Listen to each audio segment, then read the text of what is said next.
behind by one of Liana's so-called training accidents 3 years earlier.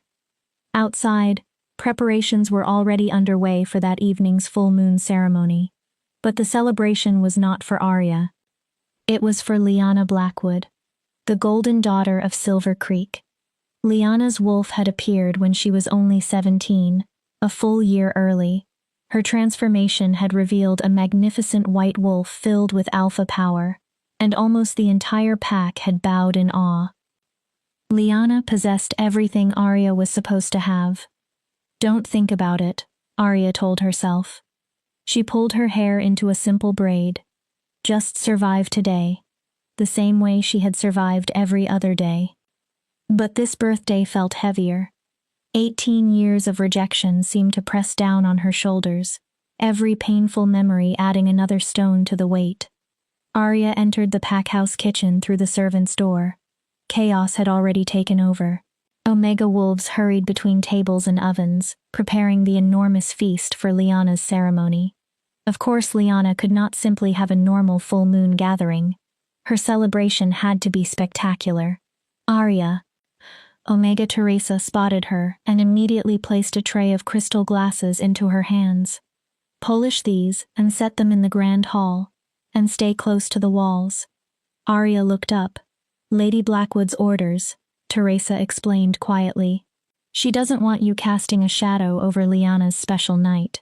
Arya's fingers tightened around the tray. Lady Blackwood, not her stepmother, not even Luna Blackwood, just Lady Blackwood. Of course. Teresa's expression softened. She had known Arya's mother before she died, when Arya was only 7, before everything had fallen apart. I saved you a berry tart, Teresa whispered. It's in the cold pantry, wrapped in cloth. The simple kindness tightened Arya's throat. For my birthday? Teresa nodded. Thank you. Don't thank me. Just keep your head down tonight. Something in Teresa's voice changed. I've heard things. Arya went still. What things? The council has been pressuring your father.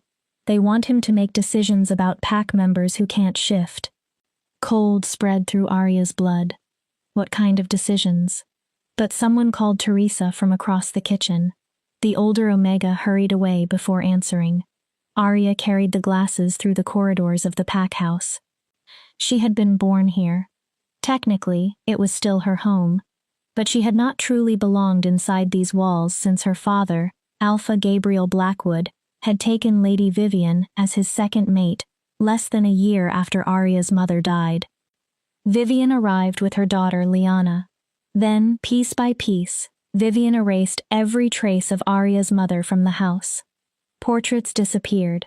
Possessions vanished. Memories became forbidden subjects. And slowly, Vivian whispered enough poison into Gabriel's ears that the father who had once adored Arya began looking at her with disappointment instead of love. The grand hall had been covered in silver and white decorations. Arya moved silently along the walls, setting each crystal glass exactly where the seating plan required. She had become skilled at invisibility. She knew how to enter a room without being noticed, how to work without making noise, how to exist without giving anyone a reason to remember she was there. Careful with those, mongrel. They're worth more than you are. Arya's shoulders stiffened. She did not need to turn around. Liana Blackwood stood in the doorway.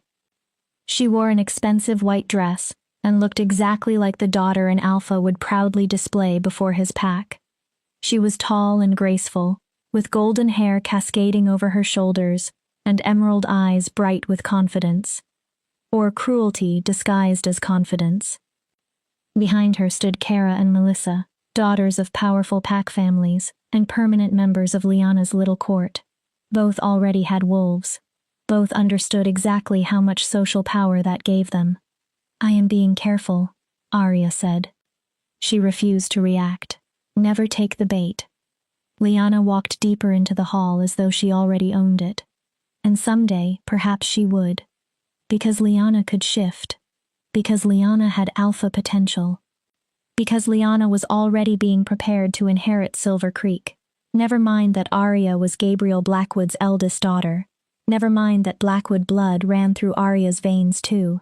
It's your birthday as well, isn't it? Lyanna asked sweetly. Arya kept working. Yes. 18. Lyanna tapped one polished fingernail against her lips. The age when your wolf is supposed to appear. She paused dramatically. Oh. Kara giggled. Melissa covered her mouth. You don't have one. Lyanna gave Arya a false look of sympathy. How unfortunate. Lyanna, I have work to do. Of course you do. Work is all wolfless things are useful for. Lyanna slowly circled her. Serving their betters. Arya kept her gaze on the glasses. Mother says father is finally going to do something about you. Her hands stopped. About the embarrassment you bring to the Blackwood name. Arya forced herself to breathe. I haven't done anything wrong.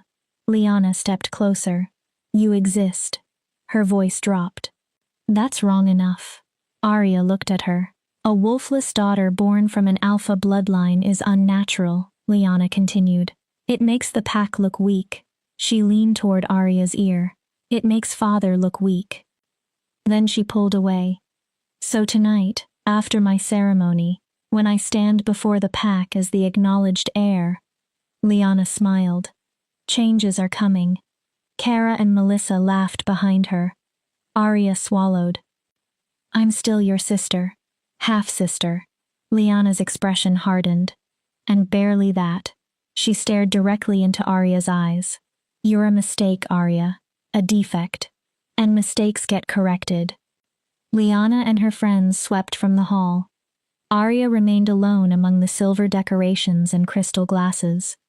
Her reflection stared back at her from a dozen polished surfaces. Her hands began trembling. Don't cry. She placed the tray down before she dropped it. Don't give them that.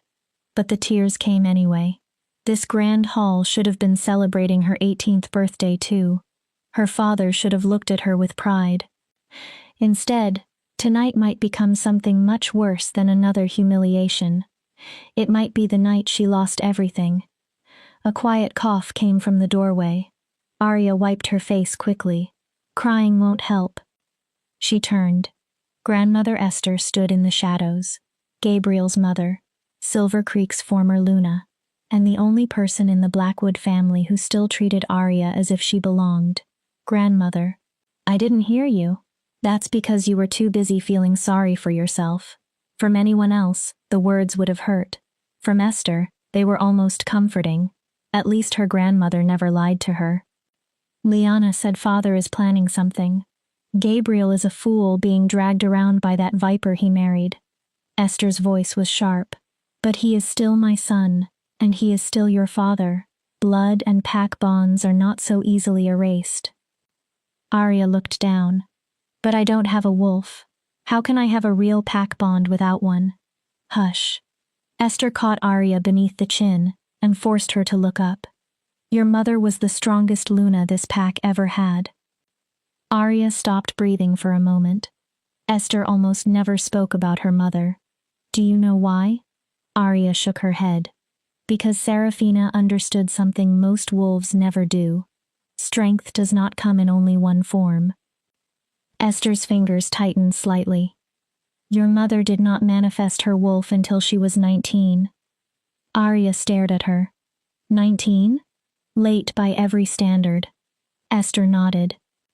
People whispered about her too. They called her weak, broken, defective. Arya's heart began beating faster. And then, when Seraphina finally shifted, her wolf was unlike anything the pack had ever seen. Esther's voice softened. Silver fur, rare as starlight, power like moonlight made flesh. Hope flickered inside Arya. But I'm already 18. It should have happened. Should, could, would. Esther waved one hand dismissively. The moon goddess does not obey our schedules. Arya looked away. What if she forgot me? Esther's expression softened. What if there really is nothing inside me? Then you find another way to survive. The answer was simple. Hard. Honest. Esther straightened. Now stop crying and finish your work. And when you stand beneath that moon tonight, You hold your head high. She pointed toward Arya. You are a Blackwood whether they acknowledge it or not. Act like one. Esther disappeared as quietly as she had arrived. Arya remained in the empty hall. Hope battled despair inside her. What if grandmother was right? What if her wolf was simply late? But doubt quickly returned. 18 years. 18 years of being different. Wrong. Broken. Why should tonight be any different? Outside the windows, the sun slowly descended toward the horizon. Soon the full moon would rise, and Arya Blackwood was about to learn exactly how cruel destiny could become. Chapter 2. The Ceremony of Shame. The full moon rose above the sacred clearing like a silver eye. Arya stood at the very back of the gathered Silver Creek pack. Her position had not been chosen, it had been assigned.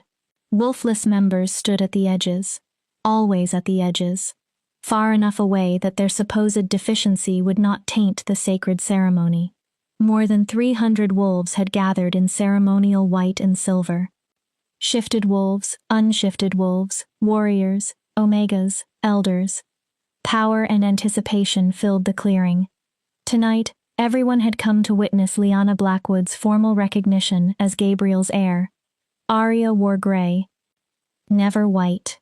White belonged to wolves who belonged. Gray belonged to people like Arya, trapped somewhere between pack member and unwanted burden. All rise for Alpha Gabriel Blackwood and Luna Vivian Blackwood. Every head turned toward the northern entrance. Arya's father entered first. At 45, Gabriel Blackwood remained an imposing alpha. Tall, broad-shouldered, dark hair threaded with silver at the temples. His ceremonial robes marked his position, but he hardly needed them. Alpha authority rolled from him strongly enough that many wolves lowered their eyes automatically. Arya remembered when those same eyes had looked at her with love. Before her mother died, Gabriel had called her Little Storm because of her gray eyes. He used to carry her on his shoulders. He used to tell her she would grow up strong, just like Seraphina. Now he could cross a room without noticing his eldest daughter existed. Vivian walked beside him. Her auburn hair was crowned in silver, and she wore the white of a Luna. She was beautiful in the same way certain poisonous flowers were beautiful, lovely from a distance, deadly when touched. One hand rested possessively on Gabriel's arm. Her gaze moved across the crowd. It passed over Arya as though she were not there. Then Lyanna appeared. The reaction was immediate. By the goddess. She's magnificent. The prophecy wolf. Lyanna had already shifted. Doing so before the ceremonial command was unusual, but rules had never seemed to apply to her. Her white wolf was huge, almost as large as an adult male alpha. Her fur glowed beneath the moon. Her eyes shone an unnatural gold. Power rolled from her in waves strong enough that even experienced warriors bowed their heads. Arya's stomach twisted. This was no longer simply a recognition ceremony. It felt like a coronation. Pack. Gabriel's alpha command carried across the clearing. Every voice died instantly. Tonight, beneath the witness of the full moon, and with the blessing of the moon goddess, we gather for a sacred purpose. The familiar ritual words felt different tonight. We celebrate the emergence of alpha potential in the next generation. We celebrate the strength of Silver Creek. Pride entered Gabriel's voice. And we celebrate my daughter, Lyanna Blackwood, whose wolf manifested early and powerful, marking her as chosen by the goddess herself. The pack erupted. Human cheers mixed with wolf howls. Arya remained silent, her hands clenched tightly at her sides. Lyanna shifted back with flawless control. Vivian placed a ceremonial white robe around her shoulders. Across the clearing, Lyanna found Arya's eyes. Her victorious smile said everything. Enjoy it, Arya thought. This is your night. But tonight, Gabriel continued. Something in his tone changed. Every instinct Arya possessed screamed a warning. We must also address a matter that has troubled this pack for far too long. Arya's heartbeat quickened. a weakness that threatens our standing among the northern packs. Number. Her father looked directly at her. For the first time that evening, Arya Blackwood, her stomach dropped. Step forward. It was not a request. It was an alpha command. Arya's body obeyed before her mind had time to resist. The crowd divided as she walked toward the stone circle. Wolves stepped away from her as if being wolfless were a disease. She entered the center alone. Moonlight fell across her gray dress. Her pack surrounded her. Her father watched her with cold disappointment. 18 years ago, Gabriel began, the moon goddess blessed me with a daughter from my true mate, Luna Seraphina. Arya dug her nails into her palms. We believed that daughter would inherit her mother's strength. Don't cry. We believed she would bring honor to the Blackwood bloodline. Do not cry. But the years passed. Gabriel's expression hardened. No wolf appeared at 13. Arya stared at the stone beneath her feet. None at 16. Her throat closed. And tonight, on her 18th birthday, his voice filled with contempt. Still nothing. Arya flinched. The council has brought concerns to me. Concerns about what it means when an alpha bloodline produces a wolfless heir. Concerns about what message such weakness sends to our enemies. Father, the word escaped Arya as a broken whisper. Silence. Alpha command slammed into her. Her knees struck the cold stone. You have no right to speak in this circle. Gabriel looked down at her. Not without a wolf. His next words hurt worse. Not without worth. Gabriel! Esther's voice cut through the crowd. This is madness. She is your daughter. She is a defect. Vivian stepped forward. Her voice was sweet enough to disguise the knife beneath it. My love, we discussed this. The strength of the pack must come first. We cannot allow weakness in the alpha bloodline, especially with the territorial pressure we face from Blood Moon. Agreement rippled through the crowd. Arya heard every whisper. She's right. Weakness. Embarrassment. Lyanna stepped beside her parents. Father, I know this is difficult. Her voice sounded compassionate. That made it worse. Arya is family in a way. Perhaps there is a solution that protects the pack while still being merciful to her. Gabriel looked at Lyanna. What do you propose? The wolfless can still serve. Arya's blood chilled. Designate Arya officially as an Omega. Lyanna smiled gently. It would give her a role, a purpose. She would no longer need to pretend she belongs to the Alpha family. Arya stared at her half-sister. She could find happiness through service. Omega. The lowest rank. No voice in pack affairs. No right to participate in decisions. No future except serving others. No. The word escaped before Arya could stop herself. She looked toward Gabriel. Please. I'm your daughter. I am. You are nothing. Vivian's mask vanished. You are the reminder of a dead woman who believed she was too good for this pack. Arya froze. Your mother was weak, and she passed that weakness into you. Vivian's eyes gleamed. At least she had the decency to die before she could embarrass Gabriel any further. Enough! Esther's command cracked across the clearing. Though age had weakened her wolf, the authority of the former Luna still carried power. She pushed through the crowd and stood beside Arya. You go too far, Vivian. Esther's eyes burned. Seraphina was 10 times the Luna you will ever be. And this child is 18 and wolfless, Vivian shouted. She has no place in the Alpha family. She turned to Gabriel. You know I'm right. The council knows it. The pack knows it. Her voice lowered. It is time to cut out the rot before it spreads. Gabriel looked at his mother, then his wife, then the daughter kneeling before him. For one brief second, Arya saw something in his eyes. Recognition, perhaps regret. Then the Alpha mask returned. The council has advised that Arya Blackwood be stripped of her family name and reduced to Omega rank, effective immediately. Arya stopped breathing. The world seemed to tilt beneath her. However, Gabriel paused. Something almost painful entered his expression. She remains my blood. Hope flickered inside Arya despite everything. So I will offer one alternative.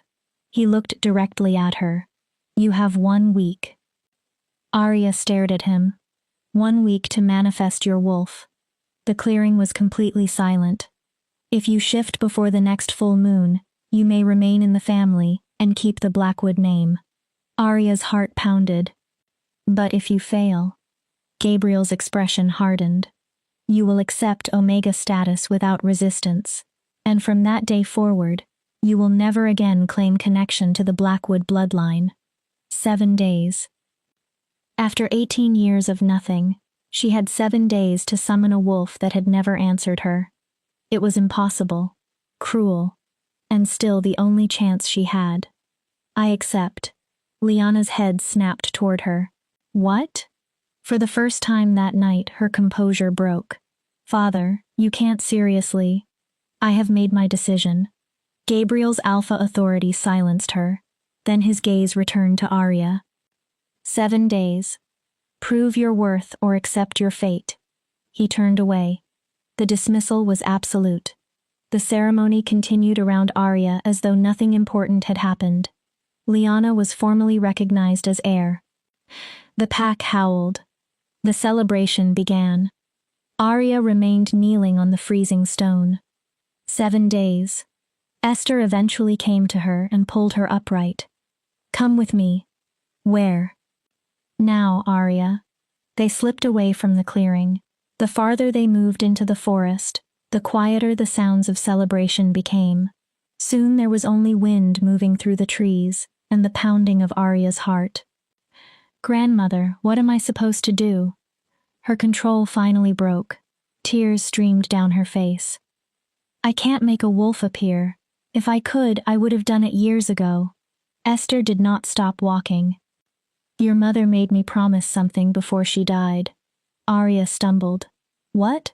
She made me swear I would never tell you unless you truly needed to know. What did she make you promise? Esther led her deeper into the woods.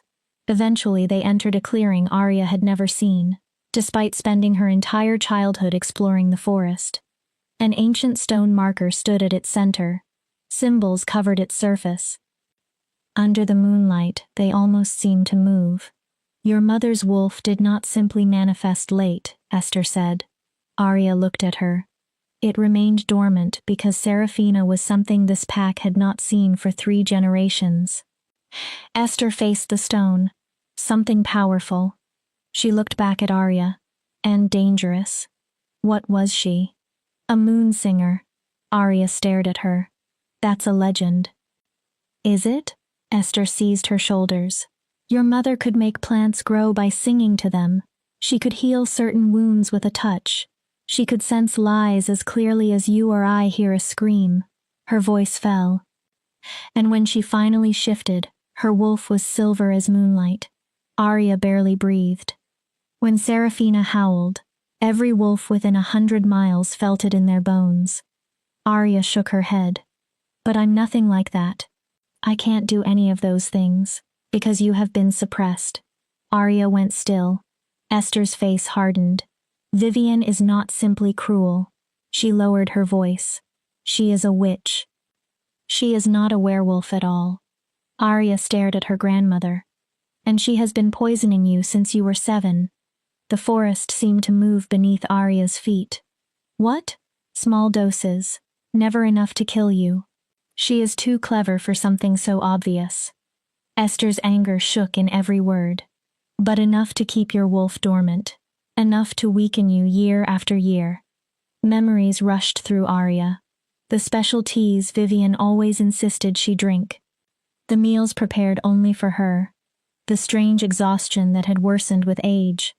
The sense of disconnection she had never been able to explain. She did this to make sure I could never challenge Lyanna. Yes. Why didn't you tell father? I tried. For the first time, Esther's voice broke. But Vivian has Gabriel under her influence. She looked away. Literally. Arya's stomach twisted. The man I raised would never have treated his child this way. Hope and horror collided inside Arya. If I've been poisoned, her voice trembled. If something inside me has actually been suppressed, it means we have 7 days to undo 18 years of damage. Esther looked toward the ancient stone. And we may have only one way to do it. Arya followed her gaze. What is this place? A moon shrine. Esther stepped closer to it. The barrier between our world and the realm of the moon goddess is thinner here. Your mother used to pray here, sing here, connect with her wolf here. Esther reached inside her clothing and removed a tiny vial. Silver liquid glowed within it.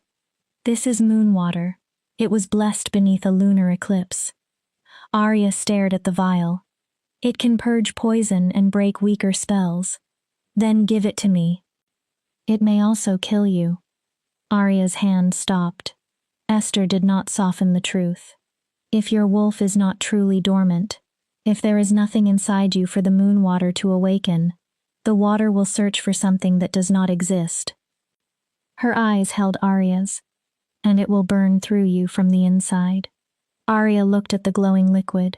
7 days to save her name, or a chance to discover whether everything she had believed about herself was a lie. Give it to me. Arya, what choice do I have? A bitter laugh escaped her. I can become an Omega and spend the rest of my life serving the woman who killed my mother and poisoned me. Her hand extended. Or I can find out whether my mother's blood actually means something. Esther watched her for a long time. Finally, she placed the vial in Arya's palm. Your mother would be proud. A sad smile touched her face.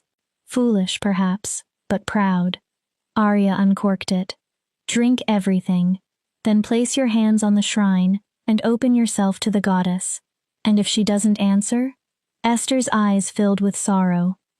Then may she receive your spirit with more kindness than this pack ever showed you.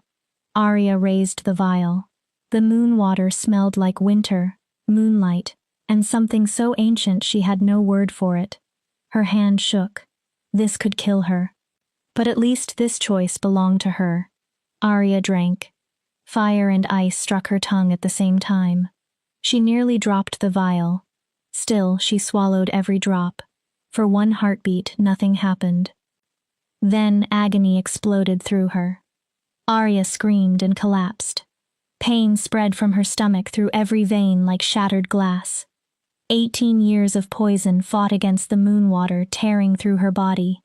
Her vision flashed white, then black, then colors she had never seen before. The stone. Esther's voice sounded impossibly far away. Arya, touch the stone.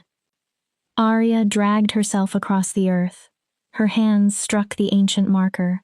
The symbols burned into her palms, and the world disappeared beneath silver light. Power poured through Arya as though the moon itself had entered her body. Something deep inside her moved. Something compressed, chained, suffocated for 18 years. It began to unfold. Wake up. Arya heard the voice everywhere and nowhere. Wake up, daughter of the moon. Her back arched. Power flooded through muscle and bone. Her body began to change, but the transformation did not feel like the shifts she had witnessed all her life. It was too powerful, too violent, too vast. The moon water had destroyed the poison, but in doing so, it had also shattered every barrier Arya's body had created to survive 18 years of suppression. Something was awakening, something that did not feel like an ordinary wolf. The forest bent beneath the force of it. The ancient stone cracked beneath Arya's palms. Then everything stopped. Arya collapsed. Darkness swallowed her, and her last conscious thought was a question. What am I? Chapter 3. The Silver Awakening. Birdsong pulled Arya back to consciousness. Then came the scent of flowers. Flowers that should not have been blooming in autumn. She opened her eyes. The world looked impossibly sharp. Arya could see individual droplets of dew clinging to leaves far across the clearing. She could trace the tiny veins running through flower petals. What happened? She pushed herself up. Something felt wrong. Or perhaps, For the first time in her life, something felt right. Her body felt powerful, as if she had spent 18 years moving underwater and had suddenly stepped onto dry ground. Energy moved through her veins, wild, electric, alive. Grandmother. Her own voice startled her. Several tones seemed to speak together. Here, Esther sounded exhausted. Thank the goddess, you're alive. Arya found her grandmother sitting against a tree. Esther looked as if she had aged 10 years overnight. Dark circles surrounded her eyes. Her hands trembled. What happened? Arya crawled toward her. The shrine, the pain, that voice. Her heart jumped. Did I shift? Esther laughed. It sounded dangerously close to hysteria. Did you shift? She looked around them. Child, you nearly tore open the barrier between realms. Arya followed her gaze. The ancient shrine had split directly down the middle. Its carved symbols still pulsed with fading silver light. The grass surrounding Arya had changed color. Not gray, not white, metallic silver. Flowers covered the clearing. Arya stared. Are those moon lilies? The legendary flowers were said to bloom only in the presence of the moon goddess. You called them forth, Esther said quietly, and released enough power to flatten this forest. She shook her head. Your mother was extraordinary, Arya. Her gaze returned to the shattered shrine. But what you did last night, I have never seen anything like it. Arya looked at her hands. Then my wolf emerged? Esther hesitated. Try to shift. Arya swallowed. And please, for the love of the goddess, try not to destroy anything. Arya closed her eyes. All her life there had been an empty place inside her, a silence where other wolves described feeling another consciousness. Now that emptiness was gone, but what occupied it was not what she expected. It felt like a universe. Ancient power stretched farther than Arya could comprehend. At its center was a presence watching her through eyes like silver suns. Hello, little sister. The voice was feminine, powerful, almost amused. Took you long enough. Arya's eyes flew open. There's something inside me. Esther rose slowly. Of course there is. No. Arya shook her head. It doesn't feel like the wolves I've sensed from other pack members. Show me. Esther's voice became commanding. Shift. Arya reached inward. The instant she touched that presence, power detonated through her. Silver light burst from her skin, her bones rearranged with sounds like breaking crystal, muscles stretched. Her entire form expanded. This was nothing like Lyanna's graceful transformations.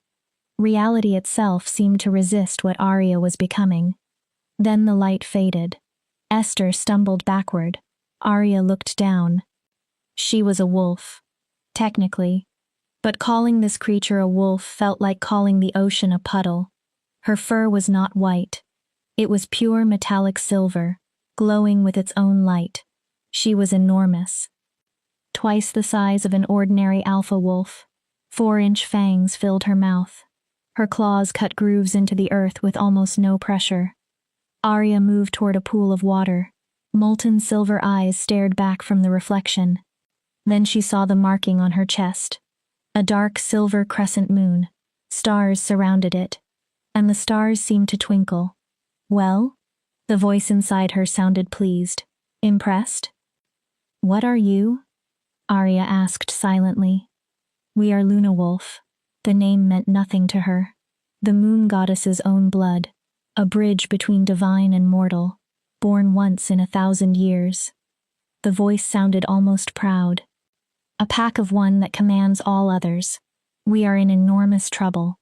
Esther's sharp voice brought Arya back. Shift back, now. Arya turned toward her grandmother. Hide? After 18 years of being mocked? After last night? Why should she hide? Let Gabriel see. Let Lyanna see. Let every wolf who had called her broken see exactly how wrong they had been. They will kill you. Esther shouted the words. Arya froze. The old woman's face had gone pale. Do you understand what you are? Esther stepped closer. Luna wolves belong to no pack.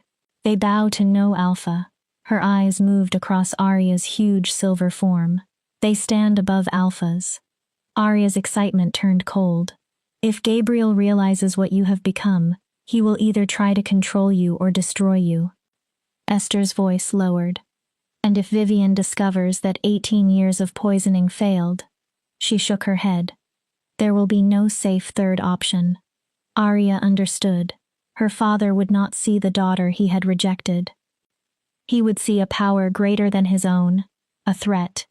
Vivian would see the girl she had spent years weakening suddenly stronger than everyone around her.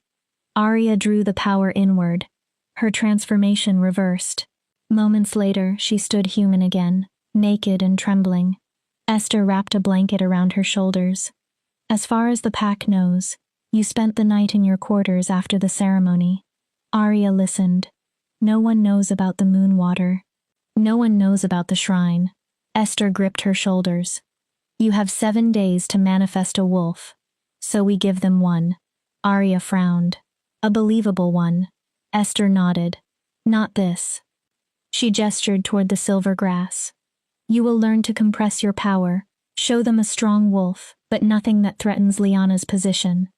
How? I can barely control what's inside me. Then you learn. Esther's answer left no room for argument. Because the alternatives are death and slavery. Arya's exhaustion suddenly hit her. Every muscle weakened. Come. Esther supported her. We need to return before anyone notices. They reached the edge of the clearing. Arya, she stopped. The power, the voice you hear. Esther looked directly at her. Never tell anyone. Arya glanced back at the cracked shrine in silver grass. Luna wolves became legends for a reason. Esther's voice turned grim. They are too powerful for other wolves to allow them to live freely. Arya thought about 18 years of being nothing. Now she had become something terrifying. I promise. But even as she said it, she wondered how long that promise could survive. 3 days later, Arya hit the dirt of the training grounds for the 5th time. Pain shot through her ribs. Lyanna's huge white wolf stood above her. Come on, sister. Lyanna's voice entered the pack link. If you intend to magically find a wolf within 4 days, perhaps you should learn how a real wolf fights. The morning training had been Vivian's idea. If Arya is going to prove herself, she should understand what she is aspiring to become. Then she had smiled. Lyanna, show her some basic combat. Everyone knew what it really was. Torture disguised as assistance. Arya forced herself upright. For 3 days she had pretended nothing had changed. At night, she trained secretly with Esther. She practiced compressing the vast presence inside her, making the enormous silver wolf smaller, less radiant, believable. And now, while Lyanna beat her in front of half the pack, Arya used every ounce of control she possessed not to reveal what she had become. Not yet. The Luna wolf purred inside her mind. But soon. Soon we show them. Lyanna shifted back. She was not even breathing hard. Pack members had gathered around the training grounds. Some looked uncomfortable. Many were enjoying the spectacle. Pathetic. Lyanna wiped imaginary dust from her hands. How do you expect to survive your first shift when you cannot even survive a little sparring? Arya wiped blood from her split lip. Maybe because you're using full alpha strength against someone who supposedly hasn't shifted. Lyanna smiled. Are we demanding fairness now? Her eyes flashed. Was father being fair when he gave you 7 days you never deserved? She leaned closer. He should have stripped you of the Blackwood name immediately. Then her voice dropped. I know you did something 3 nights ago. Arya's blood chilled. I don't know what you're talking about. I felt it. Lyanna's smile sharpened. Power from the forest. She sniffed near Arya. You smell faintly of moon magic. Arya remained still. Whatever desperate ritual you tried clearly failed. Lyanna's eyes narrowed. You're still wolfless. She moved closer. But Mother wants to know exactly what you did. Before Arya could answer, movement at the entrance drew everyone's attention. 3 men stood beyond the training gates, strangers. And all 3 were unmistakably alphas. Power rolled from them strongly enough that Silver Creek wolves instinctively exposed their throats. The first alpha was tall and dark, with midnight eyes and an aura of barely contained violence. The second was leaner, copper-haired, wearing a smile that looked more dangerous than friendly. The third was pale, almost moon-colored, with white blonde hair and eyes that seemed to notice everything. All 3 were staring at Arya. Gabriel appeared from the pack house. His expression hardened. Alpha Cade of Shadowfang. He looked toward the copper-haired Alpha. Alpha Thorn of Crimson Claw. Then the pale one. Alpha Zephyr of Stormwind. Gabriel's gaze moved between them. This visit is unexpected. We received no notice. Cade answered first. 3 nights ago, every alpha within 500 miles felt something. His midnight eyes remained fixed on Arya. A surge of power unlike anything in living memory. Arya's stomach dropped. It came from your territory. Thorn tilted his head. We thought perhaps Silver Creek had discovered an ancient artifact. His grin widened. Or maybe the moon goddess personally blessed your forest. His gaze settled on Arya. But now I smell something much more interesting. Zephyr moved with quiet grace. He crossed the training ground until he stood near Arya. Fascinating. He leaned close enough that she felt his breath against her neck. You're frightened. Arya's pulse raced. Your heart is trying to escape your chest. Zephyr inhaled. But beneath the fear, his eyes narrowed. You smell like moonlight. Another breath. Power. He smiled slightly. And secrets. Step away from my daughter. Gabriel's growl filled the grounds. Arya noticed immediately. He had not specified which daughter. Which one? Cade asked. Amusement touched his voice. Because I am almost certain that what we sensed came from... He pointed. Arya stopped breathing. Silence swallowed the training ground. They knew, or at least they suspected. Deny everything. Esther's warning echoed through Arya. I'm wolfless. Her voice shook despite her efforts. It couldn't have been me. Are you? Zephyr seized her wrist before she could move. His expression changed. Your pulse. Arya's panic surged. It doesn't feel human. He frowned. But it isn't quite wolf either. His eyes met hers. What are you? Let her go. Lyanna stepped forward. She's nothing. Her voice sharpened. A defect. Whatever power you sensed came from me. Lyanna lifted her chin. I manifested early. I have alpha potential. Cade laughed. Oh, little white wolf. His tone was almost insulting. I can smell your power. It is impressive for an ordinary alpha. Lyanna stiffened. But what we felt 3 nights ago was ancient. Cade's amusement disappeared. It made every alpha instinct inside me demand 2 opposite things at once. He looked back at Arya. Submit. Then his eyes darkened. And challenge. He gestured toward Lyanna. You were not the source. Thorn had gone strangely quiet. He stared at Arya. Then his expression changed. The prophecy. Arya's heart stopped. By the goddess. He whispered the next words. A Luna wolf walks among us. Enough. Gabriel's alpha command slammed across the grounds. Several wolves dropped to their knees. The 3 visiting alphas barely moved. I don't know what game you are playing, Gabriel said, but Arya is wolfless. He pointed toward her. She has 4 days to prove otherwise before accepting Omega status. Your prophecies have nothing to do with my daughter. Then you will not object if we stay. Cade's voice was smooth. Gabriel's jaw tightened. We traveled a long way to investigate the source of that power. Cade smiled.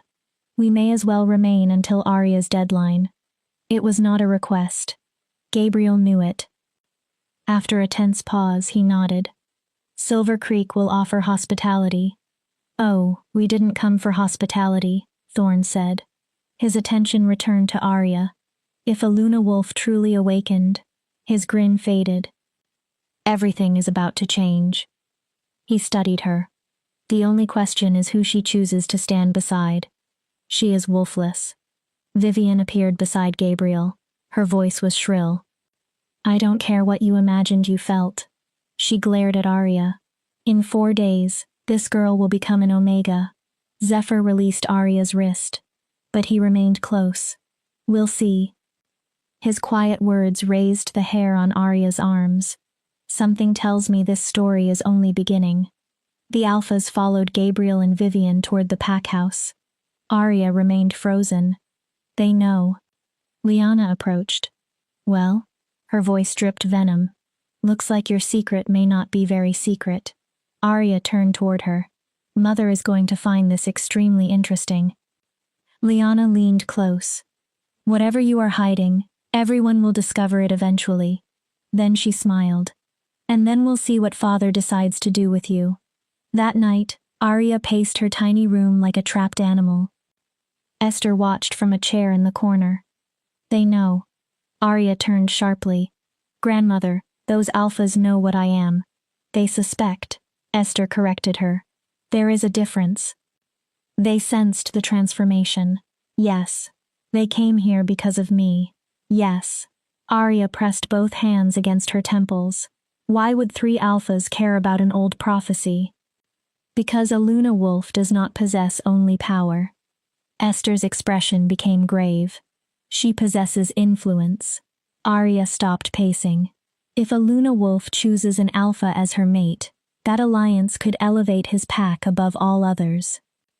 Esther paused. To ambitious wolves, you would be a prize worth almost any cost. Arya felt sick.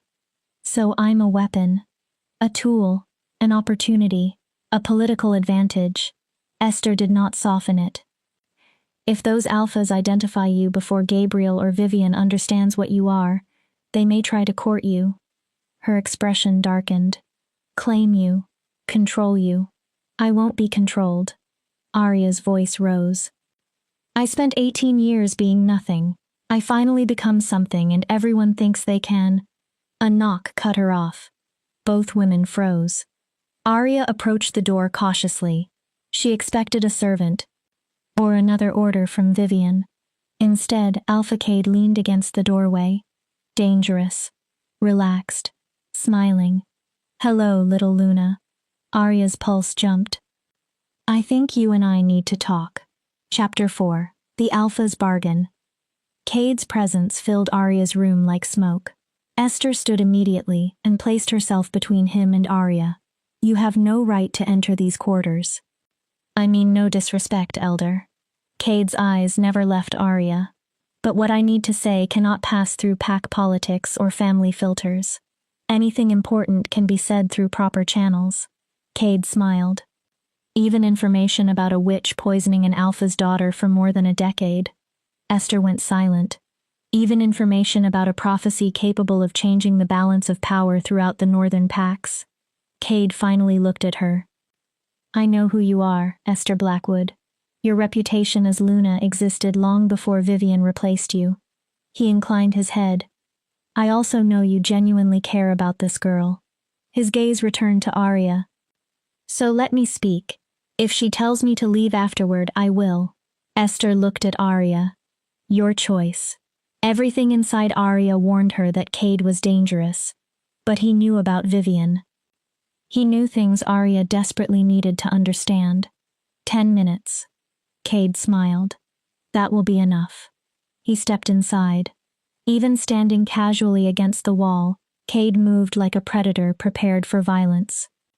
3 nights ago, I was sleeping in Shadowfang territory, nearly 200 miles from here. His expression lost its humor. I woke because every alpha instinct in my body was screaming that something fundamental had changed. Arya listened. The moon itself seemed to pulse. Cade tilted his head. Tell me, Arya Blackwood, what do you know about Luna wolves? Stories. Exactly. Cade folded his arms. Stories told to pups. Behave or the Luna wolf will come. The goddess sends Luna wolves to judge corrupt alphas. His expression darkened. But legends usually begin somewhere. He watched Arya carefully. Luna wolves existed. Past tense? The last confirmed one lived roughly 300 years ago. Cade's voice lowered. Her name was Astrid Moonborn. Arya remained silent. She could command almost any wolf, Alpha or Omega, with nothing except her will. She belonged to no pack and answered to no Alpha. Cade paused. Eventually, the Alphas of that era decided something so powerful should not exist without being controlled. Arya's stomach tightened. They hunted her. Cade's voice became cold. They killed her. He held Arya's gaze. And they killed every pup she had ever born. Arya swallowed. Why are you telling me this? Because if the power we felt was your awakening, you are the first Luna wolf in 3 centuries. He stepped closer, and once the greater packs confirmed that, he did not finish. Arya did it for him. They'll kill me. Some will. Others? Capture you. Cade's eyes hardened. Use you. Force a mate bond. Turn your power into an advantage for their territory. And you? Cade laughed softly. I haven't decided. Esther bristled. At least you're honest. The intelligent political move would be killing her before she becomes impossible to control. Cade's gaze never left Arya. The ambitious move would be claiming her as my mate and using her strength to dominate every northern pack. He stepped closer again. But there is another option. What? Alliance. Arya frowned. Not ownership. Cade's voice was firm. Not control. Partnership. He glanced toward Esther. Your grandmother is right to hide your nature. Then back to Arya. If Gabriel realizes his supposedly defective daughter has become more powerful than he is, fear will make him dangerous. And Vivian? That witch is already dangerous. Arya narrowed her eyes. How do you know what she is? Because I know my enemies. Cade's voice turned flat. Vivian is not her real name. Esther stared at him. Her name is Morgana Darkwater. Cade continued. She came from a dark coven that has been infiltrating werewolf packs for generations. Arya's heartbeat accelerated. Then Cade said something that stopped it completely. She killed your mother. Arya stared. Not the slow poisoning she used on you. Cade's expression hardened. She killed Serafina directly and disguised it as illness. Arya grabbed the edge of her desk. No. Then she spent the next 18 years suppressing whatever she sensed inside you. You can't know that. I can prove it. Cade's answer came without hesitation.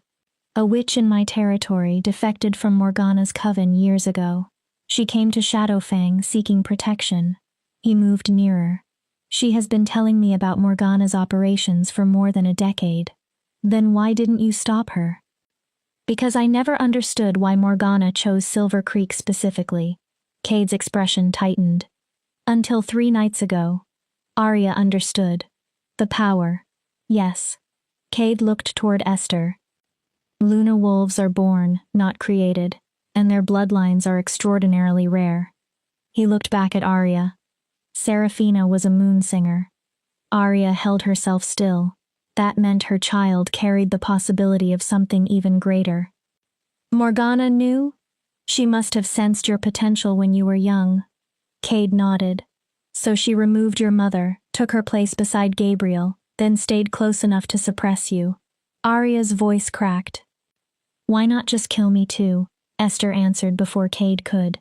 Because killing a child chosen by the moon goddess invites divine punishment. Understanding spread across her face. Morgana couldn't risk the curse. Cade nodded. So she did the next best thing. He looked directly at Arya. She made sure you never awakened. Arya's stomach twisted. And it nearly worked. Cade leaned toward her. But you did awaken. His voice became serious. And Morgana knows something changed. Arya remembered Lyanna smelling moon magic. She will move against you. When? Soon. Cade did not hesitate. She has to strike before you fully understand your abilities. Arya looked toward Esther. What do you want me to do? Leave. Arya turned back toward Cade. Tonight, he continued. Come to Shadowfang. Esther's expression sharpened. I'll give you protection, training, and access to everything we know about Luna wolves. Cade's voice softened slightly. When you are strong enough that no alpha or witch can threaten you, you can decide what happens next. Arya stared at him. That is insane. Possibly.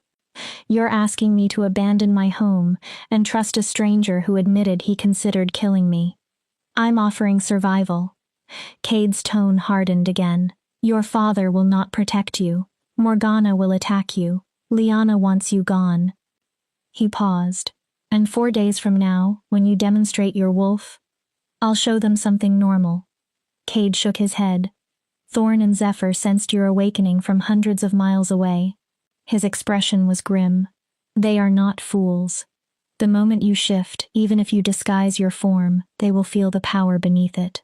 Arya's confidence vanished. They'll know. Yes. Cade stepped back. And then every ambitious alpha starts calculating how to claim the first Luna wolf in centuries. Arya had spent so much energy thinking about surviving Gabriel's 7-day ultimatum that she had barely considered what came afterward. I need time. A scream tore through the night. All three froze. Then Cade moved. He ripped open the door. Smoke struck Arya immediately. Fire. And beneath the ordinary scent of burning wood was something chemical. Wrong. The West Wing. Esther's face drained of color. The archives. Arya understood instantly. Pack histories. Bloodline records. Ancient documents. Proof of your mother's lineage, Cade said. His expression became murderous. Morgana is destroying it. Arya ran. The pack house had erupted into chaos. Wolves shouted and rushed between corridors. Some carried water. Others shifted, trying to reach trapped rooms. Arya rounded the corner into the West Wing. Green and violet flames filled the corridor. They moved like living creatures. Water struck them and evaporated uselessly. Witch fire. Cade appeared beside her. Ordinary water cannot extinguish it. Only whoever cast it can stop it. A familiar voice came from the opposite end. Or someone with equal power. Arya turned. Vivian stood beyond the flames. Except now Arya saw Morgana. Her stepmother's expression was calm. Too calm. In the unnatural firelight, the beautiful mask she had worn for 18 years seemed thinner, older, crueler. Terrible accident. Morgana's voice carried through the fire. A servant knocked over a lamp. Cade's jaw tightened. So careless. Morgana smiled. I'm afraid everything in the archive will be destroyed. Her gaze locked onto Arya. Bloodline records. Another smile. Prophecies.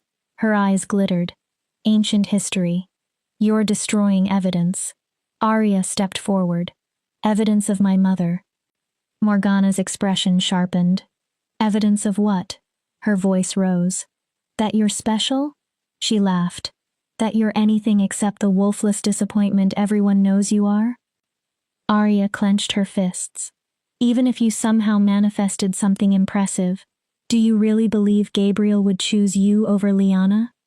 Morgana stepped closer to the flames. Over me? Where is father? Busy. Morgana smiled. He becomes very suggestible when he is occupied. Cade moved beside Arya. Morgana Darkwater. For the first time, surprise touched the witch's face. Alpha Cade. Her expression quickly recovered. I did not realize interfering in another pack's affairs had become one of your hobbies. I interfere when dark witches start murdering wolves. His voice was ice. I'll admit, though, Cade's eyes narrowed. 18 years is an impressive deception. My former coven, Morgana corrected him. I discovered pack life was far more profitable. She lifted one hand. The flames grew. Now, if you'll excuse me, I have an accident to finish. The fire stretched farther down the hallway. These old buildings burn so easily. Morgana's gaze shifted. It would be unfortunate if the flames reached the servants' quarters. Arya understood the threat. People were sleeping there. Morgana would burn everyone alive if it meant getting what she wanted. Stop the fire. Arya stepped forward. Now. Morgana laughed. Or what? Arya's hands trembled. You'll cry to your father? The witch's smile became vicious. You have no power here, little wolf. 18 years. 18 years of poison, humiliation, lies, a murdered mother, a stolen childhood. You have never had power.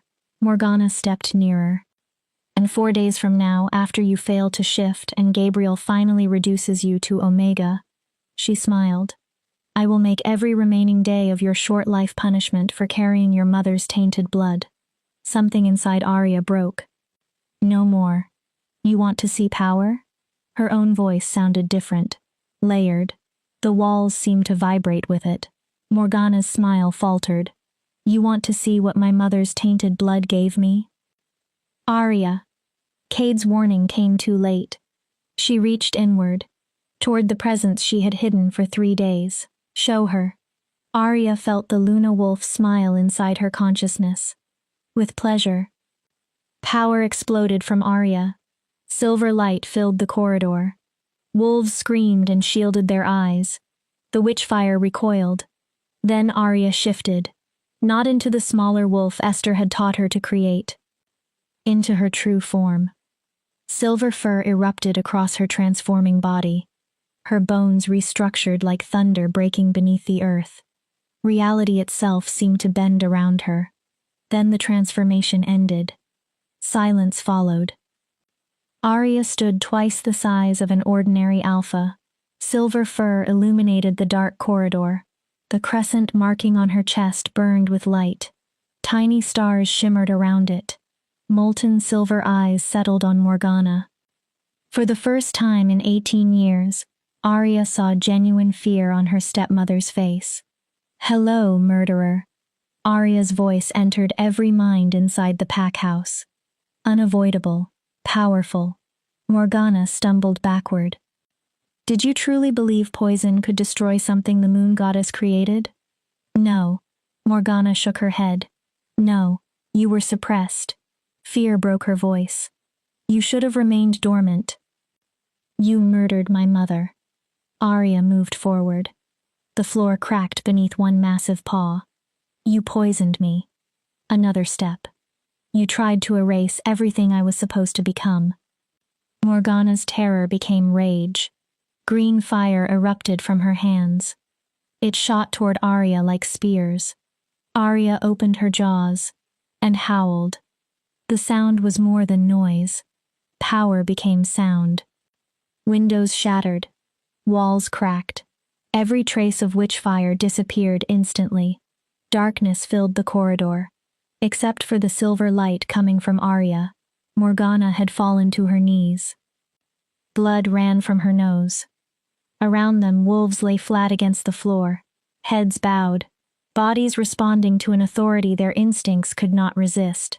Even Cade had lowered himself onto one knee. But his eyes never left Arya. They held calculation, awe, and something else she could not yet identify. You should run. Arya's voice entered Morgana's mind. Run far. Run fast. Because if you come for me again, stopping your fire will be the least of what I do. Morgana forced herself upright. Her beautiful disguise had begun slipping. Her skin carried a faint green cast. Her eyes looked older, crueler. This is not over. She pointed toward Arya. The council will hear of this. Her voice shook. The greater packs will know a Luna wolf has appeared. And they will know she has Shadowfang's protection. Cade stood. Then he looked at Arya. Unless she chooses otherwise. Voices erupted from the main hall. Gabriel, furious, confused. Lyanna screaming in disbelief. Then Arya felt two more powerful presences approaching. Thorn, Zephyr, drawn toward the power. They're coming, the Luna Wolf whispered inside her. All of them. To claim us. Use us. Cage us. What do we do? Arya looked at the ruined corridor. At Morgana. At Cade's outstretched hand. 4 more days of pretending suddenly seemed impossible. She thought about her father's ultimatum. 3 alphas already circling her. A witch who wanted her destroyed. We run, Arya told the wolf. We learn what we are. Cade watched her. And after that, Arya shifted back. This transformation came more smoothly. She stood in the destroyed corridor, human again, unbowed. And then, she took Cade's hand. We come back.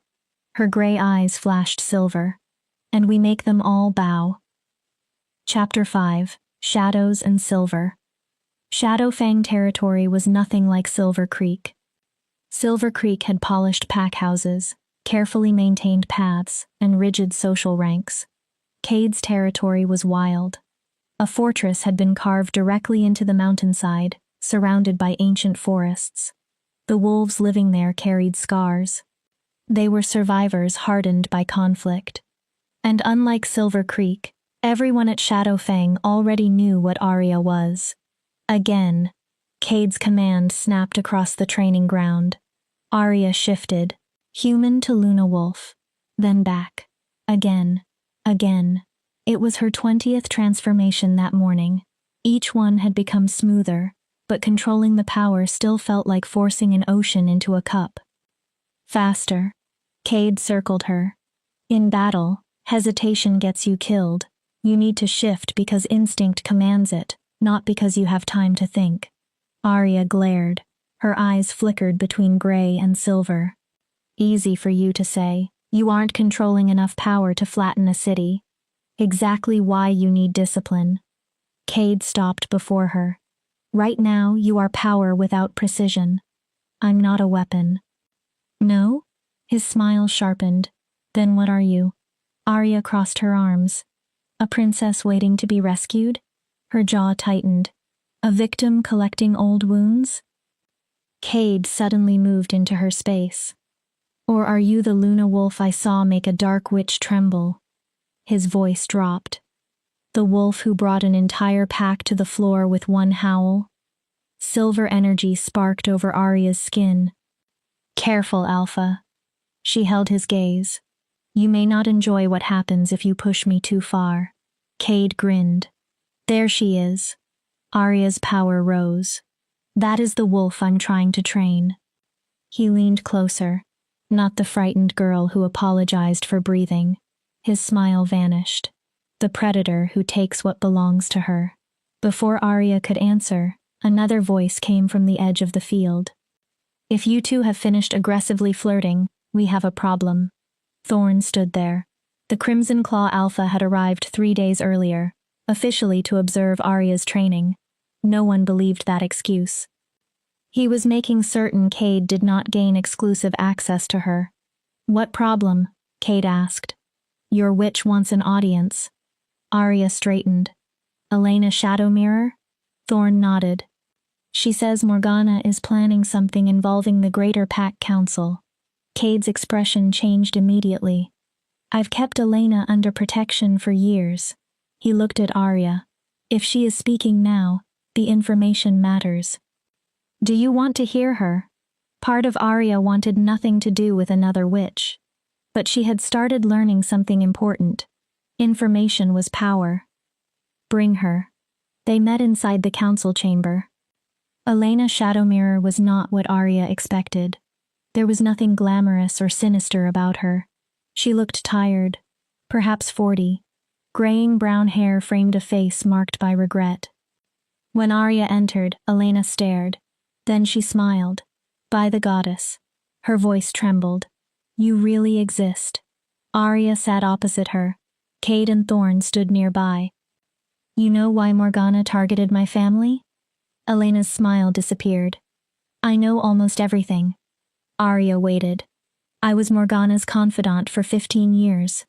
Elena looked down. I helped research the Blackwood bloodline. Arya's fingers tightened. I helped identify Serafina as a moon singer. Elena swallowed. And I helped plan your mother's murder. Silence filled the chamber. Arya's power flickered. You helped kill her. Yes. Elena did not look away. I did. Her eyes filled with pain. And I have spent every day since regretting it. She leaned forward. When I finally understood what Morgana truly intended, I ran. Why? Because her goal was larger than gaining power inside Silver Creek. Elena took out a worn leather journal. Pages were filled with arcane writing. Morgana never wanted only to suppress you. Arya stared at the book. She wanted to harvest you. Thorn's expression turned cold. Explain. Luna Wolves channel energy directly connected to the moon goddess. Elena's fingers tightened around the journal. Their blood, their essence, their power. She swallowed. There is a ritual forbidden even among dark witches. Arya felt cold. It allows a witch to consume the abilities of a Luna Wolf permanently. Consume? Cade's voice was dangerous. She would have to kill Arya? More than kill. Elena looked sick. If successful, Morgana would become something that has never existed before. She looked directly at Arya. A dark witch, carrying divine wolf power. Arya said nothing. She has planned this for 19 years. 19? Since she sensed your potential before you were born. Elena nodded. Marrying Gabriel, killing Serafina, poisoning you, preventing your awakening. She tapped the journal. Every step was preparation. Arya's stomach turned. The only reason she kept me alive was because she couldn't kill a child protected by the goddess. Yes. Elena opened another page. But now you are awake. Her expression darkened. Which means she no longer has to wait. Cade stepped forward. What is she doing? She called a meeting of the Greater Pack Council. Arya frowned. All 12 ruling alphas? Yes. Elena turned the journal around. Morgana claims Silver Creek was attacked by a dangerous rogue. Arya understood. Me. She claims you destroyed Pack property and attacked Pack members. Elena continued. More importantly, she says you are not a blessed Luna Wolf. Arya's heart tightened. She says your transformation was corrupted by dark magic. Thorn cursed. She wants the council to authorize a hunt. Elena nodded. If they declare you a corrupted rogue, every pack in the Northern Territories will have legal authority to hunt and kill you. Silence settled. When does the council meet? Cade asked. 3 days. Elena looked toward Arya. Morgana will present the destruction at Silver Creek as evidence. She hesitated. Gabriel will support her. Arya looked away. And Lyanna? She will testify against you. Elena closed the journal. Unless someone the council respects presents a powerful defense, Morgana will probably win. I'll speak. Cade answered immediately. Shadowfang grants Arya sanctuary. That won't be enough, Thorn said. Cade glared at him. One alpha's testimony against an established pack alpha and his Luna. Thorn shook his head. The council will favor tradition. Then what do you suggest? Thorn looked at Arya. She appears in person. Arya laughed bitterly. You want me to walk willingly into a gathering of 12 alphas while Morgana asks them to kill me? I want you to walk in as what you are. Thorn's expression hardened. A Luna Wolf. He moved nearer. Show them power. Show them control. Make them afraid to call you corrupted. Arya shook her head. That sounds like a performance. No. Thorn smiled slightly. A challenge, he explained. Ancient pack law allows an accused wolf to demand trial by combat. Arya stared. If you invoke the law, the council must honor it. You want me to fight Morgana? No. Understanding slowly crossed Cade's face. She would appoint a champion. Arya's stomach dropped. Lyanna. Elena nodded. Morgana would almost certainly choose her. Arya saw the trap immediately. If I refuse the fight, I look guilty. Yes. If I lose, I die. Yes. Arya's voice hardened. And if I win by killing Lyanna in front of the council, Morgana proves I'm the monster she described. No one answered. The trap was almost perfect. There must be another option. There isn't. The new voice came from the doorway. Zephyr entered calmly. Cade's eyes narrowed. You've been listening. Obviously. Zephyr approached. Did you genuinely expect the two of you to plan Arya's future without me? He stopped beside her chair. Thorn is correct. Arya sighed. Wonderful. But he missed one detail. She looked at him. You do not need to kill Lyanna. Zephyr's expression was calm. Trial by combat ends when one fighter dies, loses consciousness. He paused. Or submits. Arya listened. Defeat Lyanna. He leaned closer. Make an alpha submit to you in front of the council. Understanding spread through Arya. That proves strength without proving cruelty. Exactly. Zephyr smiled. A corrupted monster destroys everything around it. His eyes held hers. A true Luna chooses when not to destroy. Arya looked down at her hands. And if I lose control? Her voice became quieter. If I shift and something takes over? Then we train you until that does not happen, Cade said. 3 days. Thorn grinned. 3 alphas. Zephyr added calmly. And 1 extremely stubborn Luna wolf. Arya almost laughed. You think 3 days is enough? Nothing about you has been normal so far, Cade replied. Arya looked between them. 3 powerful alphas. 3 potential rivals. 3 men who could easily walk away and allow Morgana to eliminate a future threat. Why? They went silent. Why are you helping me? Arya asked. Any one of you benefits if Morgana succeeds. Cade answered first. I have spent most of my life fighting witches who manipulate wolves. His mouth curved. Watching Morgana fail would be personally satisfying. Thorn grinned.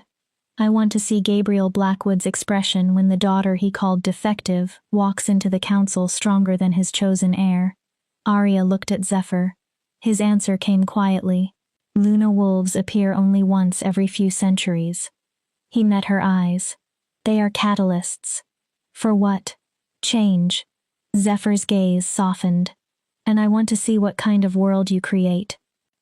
Arya turned toward Elena. Can I really do this? Elena smiled sadly. Your mother once stood against an entire pack that called her weak. Arya's throat tightened. She proved them wrong. Elena glanced toward the 3 alphas. You inherited her blood. Then a faint smile appeared. And you have considerably more support than she did. Arya thought about Silver Creek. Her father. Lyanna. Morgana. Then the enormous silver presence inside her. 3 days. She stood. Power moved around her. You have 3 days. Cade's grin sharpened. To do what? Arya's eyes turned molten silver. To turn me into someone who can walk into a council chamber filled with 12 alphas and a dark witch.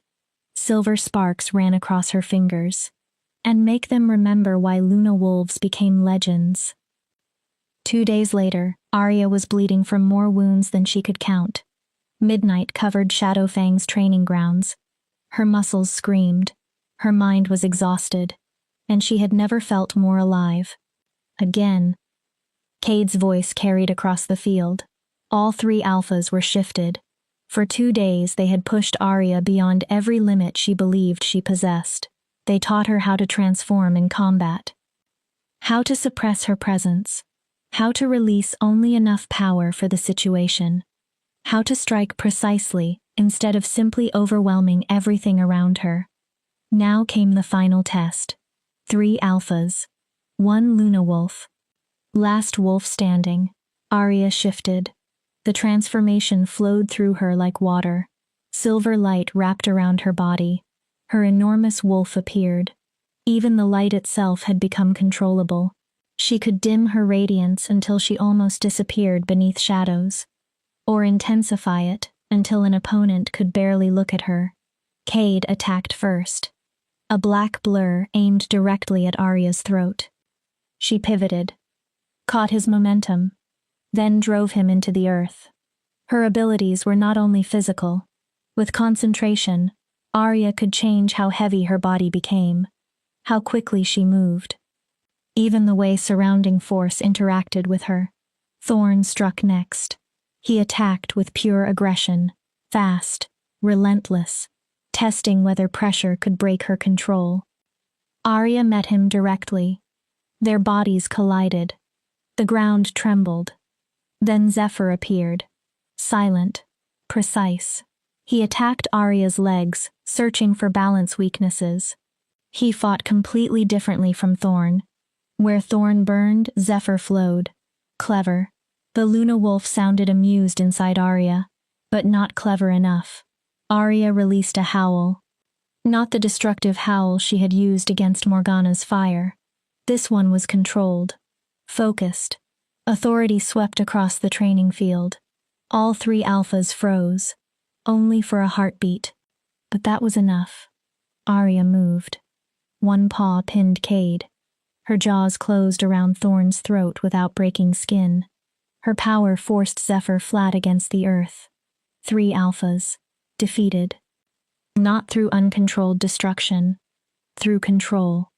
Arya released them, then shifted back. She stood beneath the moonlight, exhausted, wounded, breathing hard, but victorious. Well? She looked at them. Did I pass? Cade shifted into human form. He smiled.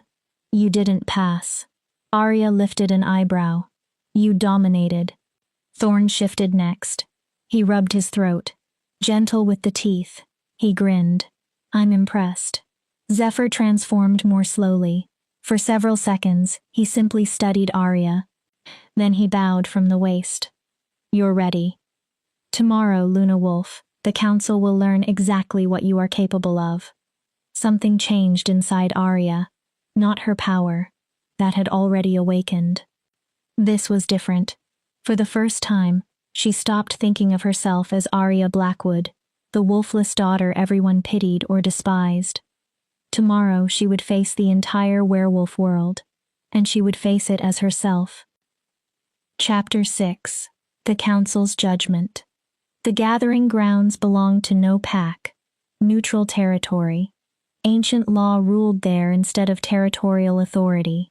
At its center stood an enormous circular arena carved from white stone. 12 throne-like seats surrounded it, one for each ruling alpha of the Northern Territories. A raised platform occupied the middle, the place where accused wolves stood. Today, Arya would stand there. She arrived at dawn with Cade, Thorn, and Zephyr. The three alphas formed a loose protective triangle around her. Arya wore simple white. No jewelry, no ornament. Her dark hair fell freely down her back. Nothing distracted from the woman herself or the power hidden beneath her skin. Remember, Cade walked beside her. Do not let Morgana provoke you before you choose to show them what you are. Confidence, Thorn added, not arrogance. You are not begging these wolves to spare you. His eyes sharpened. You are demanding your rightful place. And if combat comes, Zephyr said, control everything. Arya looked toward him. Let them see that mercy is a choice you make because you are powerful enough to choose it. Arya nodded. Voices thundered beyond the entrance. Hundreds of wolves had gathered. Every major pack had sent witnesses. This was not only a trial, it was entertainment. A spectacle. Are you ready? The Luna Wolf spoke inside Arya. Number. Arya admitted it. But I'm going anyway. Good. The wolf's approval warmed her. That is courage.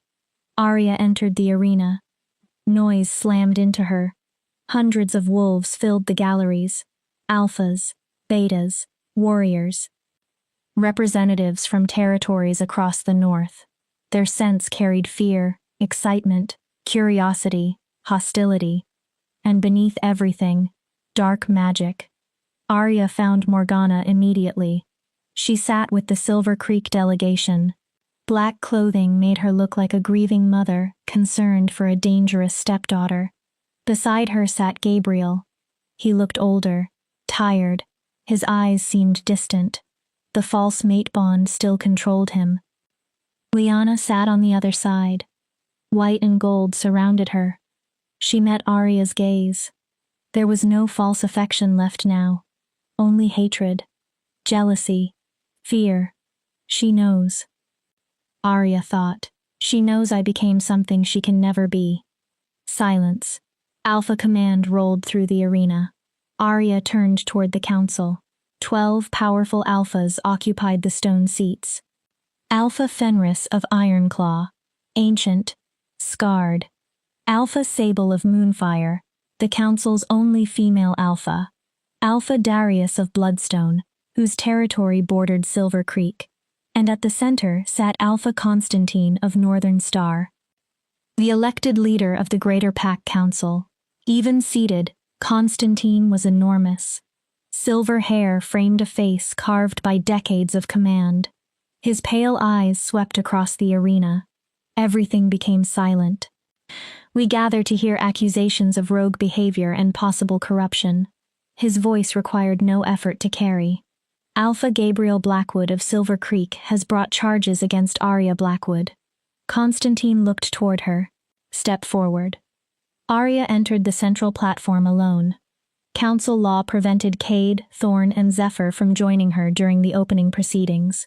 You can do this. Her knees felt weaker than she wanted. You are not nothing. You're a monster. Lyanna's voice suddenly rang out. She stood. She nearly killed me. Arya looked at her. She destroyed part of our pack house. She, Alpha Heir Lyanna. Constantine's voice turned sharp enough to cut stone. You will speak when called or you will be removed. Lyanna flushed. She sat. But her hatred remained. Alpha Gabriel. Constantine turned. Present your accusation. Gabriel stood. For one brief instant, Arya saw pain behind his eyes. Then formality replaced it. Honored council. His voice was steady. 3 weeks ago, my eldest daughter manifested abilities we initially believed to be a delayed wolf awakening. Arya watched him. However, the circumstances were troubling. He produced records and witness statements. Witnesses described silver fire, more pages, distortion of the surrounding environment. His expression hardened, and power capable of forcing senior pack warriors to their knees against their will. Murmurs moved through the crowd. An entire section of our pack house was destroyed. Several wolves were injured. Arya's jaw tightened. No context. No mention of Morgana's witchfire. No mention of the archives. When confronted, Arya fled rather than submit to Silver Creek justice. The whispers grew louder. Furthermore, Gabriel glanced at Morgana. Our pack witch and Luna examined magical residue from the incident. Arya felt anger rise. Her conclusion indicates corruption. Gabriel faced the council. Dark magic capable of twisting a wolf into something unnatural. Lies. Arya spoke before she could stop herself. Every head turned. She used the dark magic. Morgana's eyes narrowed. She isn't even a wolf. Arya pointed toward her. She's a witch who infiltrated Silver Creek. Silence. Constantine's command struck. Arya forced herself to stop. You will speak when permission is given. Morgana stood slowly, perfectly composed. Council members, I understand Arya's desperation. Her voice carried wounded dignity. But I have served Silver Creek faithfully for 18 years. She lifted documents. I possess records proving my bloodline.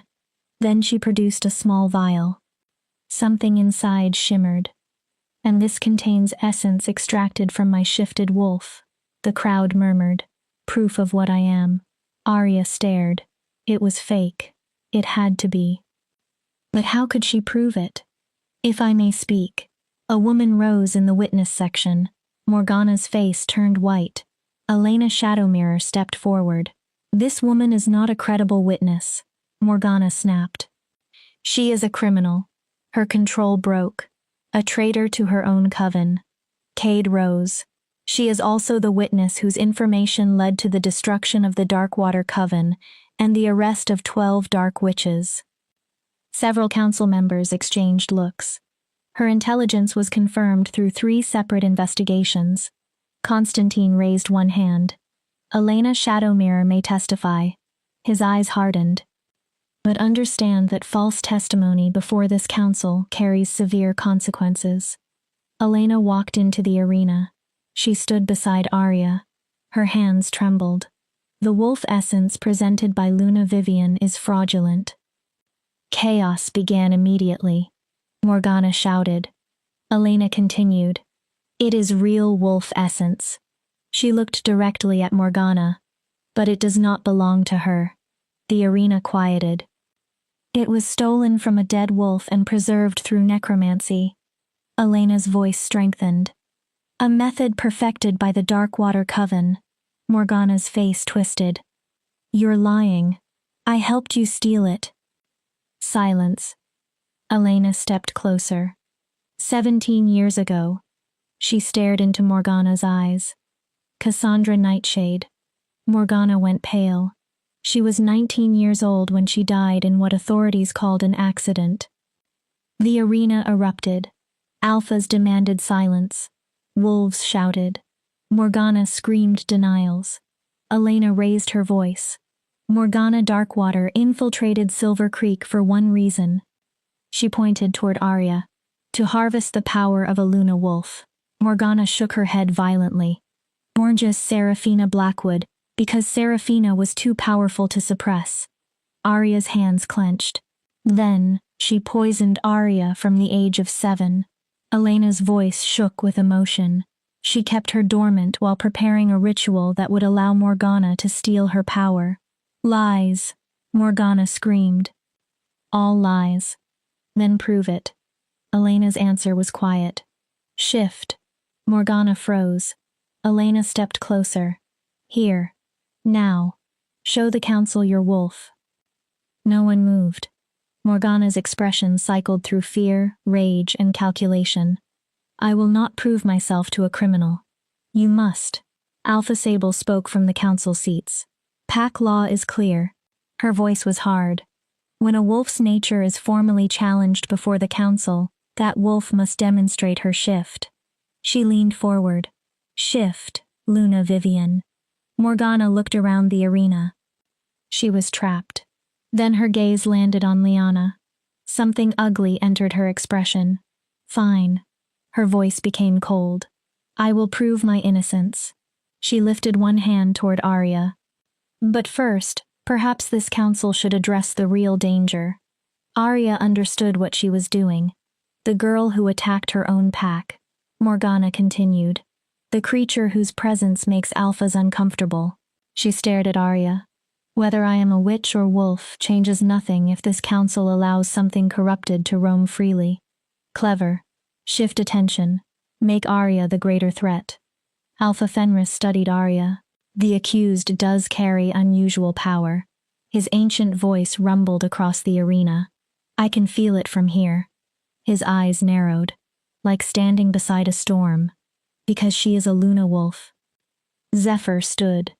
His voice carried absolute certainty. The arena reacted instantly. A true Luna wolf. Gasps erupted. The first in 3 centuries. Impossible, Gabriel whispered. Thorn stood beside Zephyr. Is it? Cade joined them. 3 powerful alphas facing the council together. We have seen her abilities. Cade's voice was calm. We trained with her. Thorn nodded. She possesses control. Zephyr finished. Divine power, no corruption. Liana jumped upright. 3 alphas who want to claim her. Her voice was bitter. Of course you defend her. Cade's gaze turned icy. As opposed to a mother who intends to harvest her? Enough. Constantine's command silenced the arena. This proceeding has descended into chaos. He looked toward Arya. We will settle the primary accusation under ancient law. Arya already knew what came next. Trial by combat.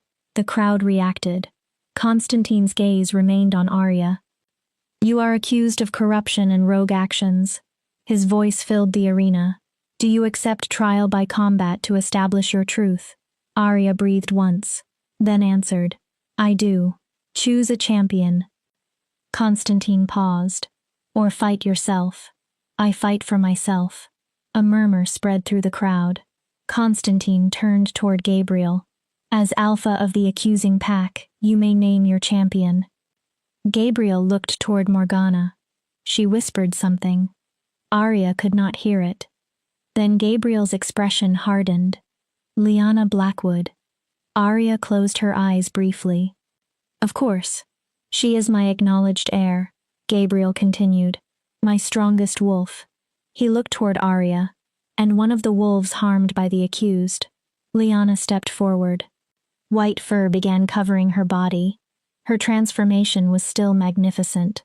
Large, powerful, gold-eyed, filled with alpha promise. But Arya smelled the fear. Lyanna knew. She's sacrificing her. Arya whispered. Morgana did not care what happened to her own daughter. If Lyanna won, Arya died. If Arya killed Lyanna, Morgana proved Arya was a monster. Combat begins when both wolves enter the ring. Constantine's voice sounded across the arena. It ends when one submits, loses consciousness. He paused. Or dies. Lyanna paced at one side. Her white wolf snarled. Aggression covered terror. Arya walked to the opposite side. Every wolf watched her. Every alpha measured her. Show them. The Luna wolf whispered. Show them what we are. Arya closed her eyes. But show them mercy. Her inner wolf's voice softened. Not because they deserve it. Because we choose it. Arya reached inward. Her shift came instantly. Silver light flooded the arena. Her true form appeared in a controlled wave of power. She towered over Lyanna. Silver fur flowed like liquid moonlight. Molten eyes shone beneath the sky. The crescent on her chest blazed. Tiny stars glittered around it. Her presence rolled across the arena. Gasps became howls. Some wolves cried out. And the 12 ruling alphas went completely silent. Even Constantine stared. Alpha Sable whispered first. Goddess preserve us. Her eyes widened. It's true. A Luna wolf walks among us. Lyanna's confidence collapsed. Her white wolf was strong, beautiful. Everything an alpha heir was meant to be. But beside Arya, she looked ordinary. Begin. Constantine's command cracked through the arena. Lyanna attacked. She was incredibly fast. A white blur launched toward Arya's throat. Arya did not move. She did not need to. Power formed around her. Lyanna slowed in midair as though she had entered invisible water. She snarled, fought, forced herself forward. Submit. Arya touched Lyanna's mind gently. You do not have to die here. Submit and we end this. Never. Lyanna's answer was filled with fear and rage. I am the alpha heir. I will not bow to you. With sheer determination, Lyanna broke through the resistance and landed on Arya's back. Teeth bit silver fur. Claws tore. Arya allowed it. Nothing happened. Lyanna's attacks could not penetrate her hide. After exhausting herself for several moments, she jumped away, panting, confused. You cannot hurt me.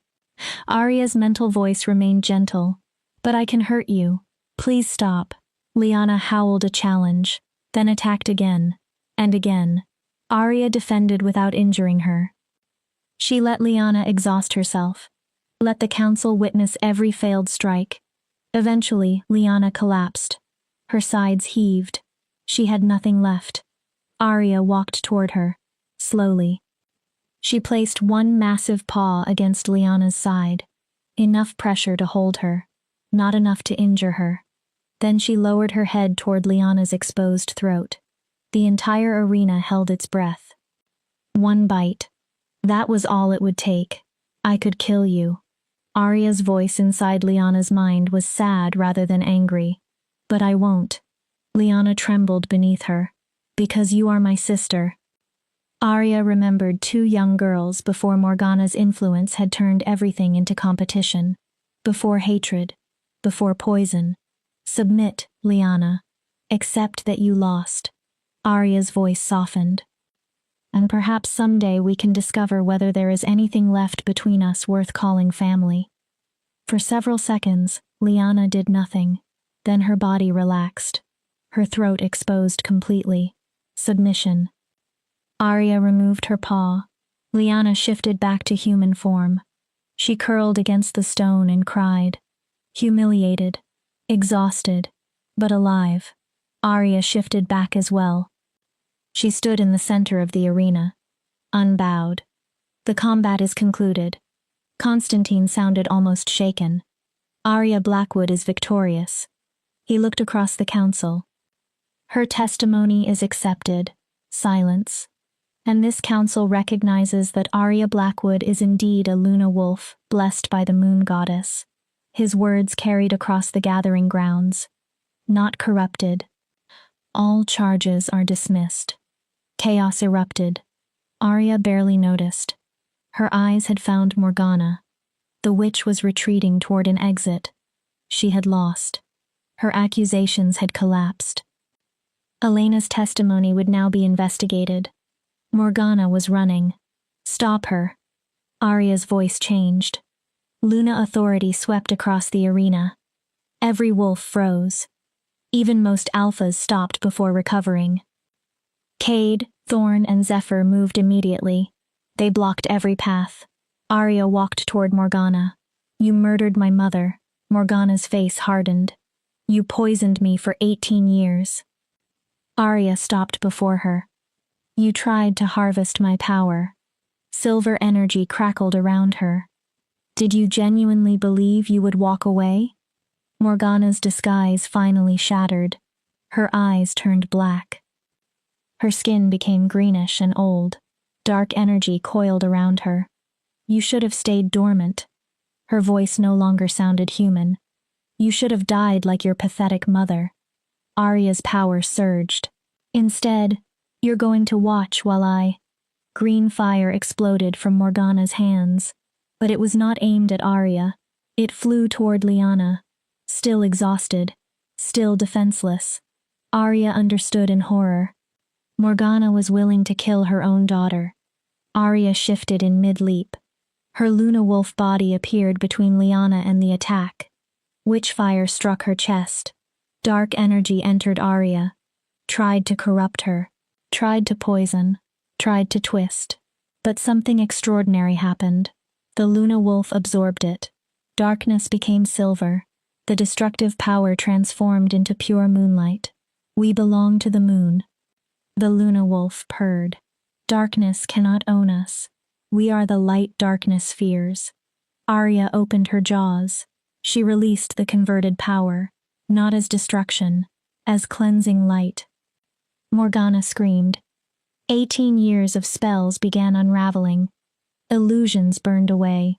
Her false beauty disappeared. A haggard old woman stood beneath it.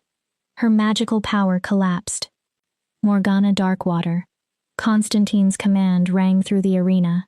You stand revealed as a false wolf, dark witch, and murderer. Council enforcers moved forward. The judgment is exile and magical binding. Morgana screamed. No! You will be stripped of your magic, Constantine continued. You will be cast beyond werewolf territory and marked so no recognized pack may shelter you. You can't. Morgana struggled. I have allies. You have nothing. Arya shifted back to human form. She approached Morgana. You took my mother. Her voice was quiet. My childhood. My sense of worth. She looked directly into the witch's eyes. But you failed. Morgana trembled. Because what you tried to destroy was never yours. Arya leaned close. My mother's spirit is free. Her eyes flashed silver. My power belongs to me. She straightened. And you are nothing but proof of what happens when someone underestimates a wolf blessed by the goddess. Morgana's resistance disappeared. Pack enforcers placed silver chains around her. The binding ritual began. Arya turned. Gabriel stood nearby. Her father stared at her as though seeing her for the first time. Arya. His voice broke. I didn't know. Arya said nothing. She had me under a spell. The mate bond. I couldn't see what she was doing. I know. Gabriel stepped toward her. I'm sorry. Arya looked at him. For years she had imagined making him understand what he had done. She had imagined screaming, demanding answers. But the man before her looked broken. Still, one truth mattered. The spell affected you. Arya spoke quietly. But you still chose to believe the worst about me. Gabriel flinched. You chose to strip my name from me, instead of protecting me. She shook her head. That part was you. Tears entered Gabriel's eyes. I'm sorry. His voice cracked. I'm so sorry. I know. Arya's anger remained. But it no longer owned her. Maybe one day I'll forgive you. Gabriel looked hopeful. But not today. His face fell. Today I need to discover who I am without your approval. Arya looked toward Lyanna. Healers were helping her stand. Take care of your other daughter. She met Gabriel's eyes. She needs you more than I do. Arya turned away from the pack that had rejected her. Cade, Thorn, and Zephyr waited. 3 alphas. 3 very different expressions carrying the same things. Respect, desire, and something deeper. Thorn broke the silence first. So, his familiar grin returned. What does a Luna Wolf do after defeating a dark witch and forcing the Greater Pack Council to acknowledge her? Arya laughed. For the first time in what felt like years, the sound came easily. I have absolutely no idea. She looked at the 3 men. This situation was not included in the Luna Wolf handbook. Zephyr blinked. There's a handbook? No. Arya smiled. That was a joke. Then she became serious. But I do know one thing. The 3 alphas listened. I am not choosing a mate because politics tells me to. Cade nodded. I'm not claiming territory because tradition tells me to.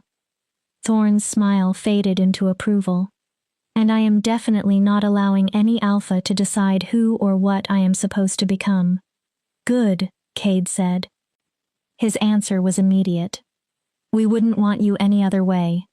Although, Thorn lifted one finger. If you happen to need allies. Cade sighed. Friends. Zephyr added. Or several highly competitive suitors prepared to embarrass themselves fighting for your attention. Arya laughed again. Warmth spread through her chest. Not love. Not yet. Possibility. Hope. Freedom. I'll remember that. Behind her, the council was already debating what Arya's existence meant. Territories. Politics. Pack hierarchy. Let them debate. Arya Blackwood walked out of the arena with her head high. No longer wolfless. No longer broken. No longer nothing. Chapter 7. The Luna's Choice. The territory had no name when Arya first received it. It was an untouched valley lying between 3 mountain ranges. Forests surrounded a lake that reflected moonlight like silver glass. After the council trial, the territory had been offered to Arya, partly as recognition, partly, she suspected, because established alphas preferred keeping a Luna Wolf away from their borders and politics. Arya accepted anyway. Then she transformed the empty valley into something no traditional pack had created before. Luna's haven, a sanctuary. Wolves who had been rejected elsewhere began arriving. Wolfless wolves. Late bloomers. Rogues accused of things they had not done. Those who had been pushed aside because they were considered weak, strange, inconvenient, or undesirable. Rumors spread about a Luna wolf who had once been rejected herself. Someone who understood. 6 months later, 63 wolves lived in Luna's haven. They built homes, training spaces, a communal hall. There was no enormous alpha residence towering above everyone else. No rigid structure designed to constantly remind low-ranking wolves where they belonged. Everyone worked, everyone contributed, everyone mattered. No one was worthless. Arya did not lead them as a traditional alpha. She was creating something different, something older, something new, a true Luna. You're brooding again. Arya turned from the overlook above the valley. Esther approached. 2 months earlier, her grandmother had finally abandoned Silver Creek and moved permanently to Luna's haven. Freedom appeared to have made her younger. I'm not brooding. Arya looked back toward the lake. I'm contemplating. Ah. Esther nodded solemnly. Entirely different. Arya smiled. What are you contemplating? Esther joined her. The 3 alphas circling your borders like lovesick pups? Arya groaned. The council delegation arriving tomorrow? Another sigh. Or Gabriel's request to see you? Arya became quiet. All of it. But the final question weighed most heavily. He says Morgana's remaining influence is gone. Esther listened. He says he wants to make amends. And? I don't know. Arya gripped the railing. Part of me wants my father back. Her voice softened. Then I remember 18 years of being invisible to him. She shook her head. How am I supposed to forgive that? You don't. Arya looked at Esther. Not all at once. The older woman's voice was practical. Forgiveness is not a switch. She rested her hands on the railing. It is a decision made repeatedly, until carrying the pain becomes easier. Arya looked away. But refusing to even speak with him is not necessarily protection. Esther watched her. Sometimes it is simply fear choosing for you. Before Arya could answer, commotion rose from the settlement below. Excited voices. Then Arya sensed 3 familiar sources of alpha power entering the territory. The Luna wolf laughed inside her. All 3. Of course. Arya sighed. This should be interesting. Cade, Thorn, and Zephyr had developed an uncanny habit of arriving simultaneously. She suspected it was intentional. By the time Arya entered the main hall, the expected circus had already started. Cade stood in the center. Dark. Serious. Arms folded. Thorn leaned against a wall, looking entertained by everything. Zephyr sat casually on the edge of a table, observing them all. Luna's haven wolves watched with barely hidden amusement. This happened regularly now. The 3 alphas arrived with trade offers, political information, supplies, gifts, or excuses.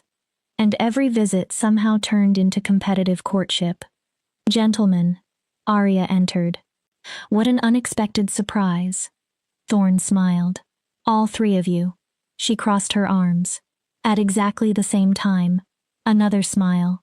It almost seems deliberate. It is absolutely deliberate, Thorn said. We can't risk allowing one competitor unsupervised time. Cade ignored him. I brought supplies.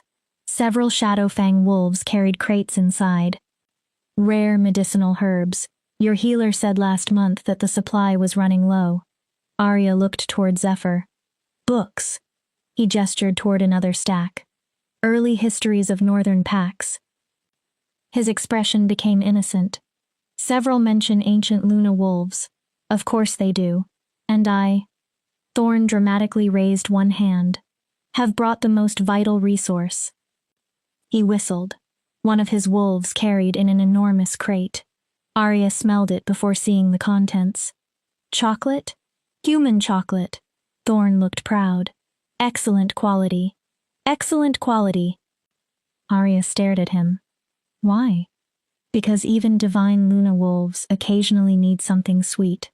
Arya laughed despite herself. You are ridiculous. Ridiculously devoted. Thorn corrected. Ridiculously competitive, Cade muttered. Ridiculously patient, Zephyr added. His eyes settled on Arya. Considering you still haven't chosen any of us. There it was. The question every wolf in Luna's Haven knew about. 3 of the Northern Territory's strongest unmated alphas, all courting the same Luna wolf. It should have felt romantic. Mostly, it felt complicated. Can we speak privately? The humor faded from Arya's voice. All 4 of us. They followed her to her quarters. The room was modest. Arya had refused every suggestion to build herself a grand residence. She remembered the servants' quarters too clearly. Being Luna did not mean she needed to live above everyone around her. Once the door shut, the mood changed. Cade spoke first. You're going to reject all 3 of us. Arya blinked. That was direct. I know the expression on your face. Cade leaned against the wall. I've seen it in my own mirror. He studied her. You spent years in a cage. His voice softened. And now you're afraid of entering another one, even if the new cage is beautiful. I don't think of any of you as cages. Perhaps not intentionally. Zephyr's tone was gentle. But we are alphas. He stood. We have territories, political duties, pack alliances. He watched her. If you chose one of us, those responsibilities would become part of your life. Arya knew he was right. You built Luna's Haven partly because you wanted freedom from exactly those structures. Thorn had gone unusually quiet. We've been selfish. Arya looked toward him. We've been pursuing you like 3 wolves competing for a trophy. There was no humor in his face now. Instead of giving you room to become a person, Arya's chest tightened. I care about all of you. She looked from one alpha to another. You protected me. You trained me. You helped me discover what I am. But, Cade finished for her.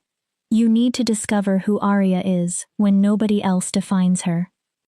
Relief rushed through her. Yes. She sat. For 18 years, everyone told me what I wasn't. Her voice became quiet. Wolfless. Worthless. Broken. She looked at her hands. Then I awakened and suddenly everyone wanted to define me by what I had become. Divine. Powerful. A weapon.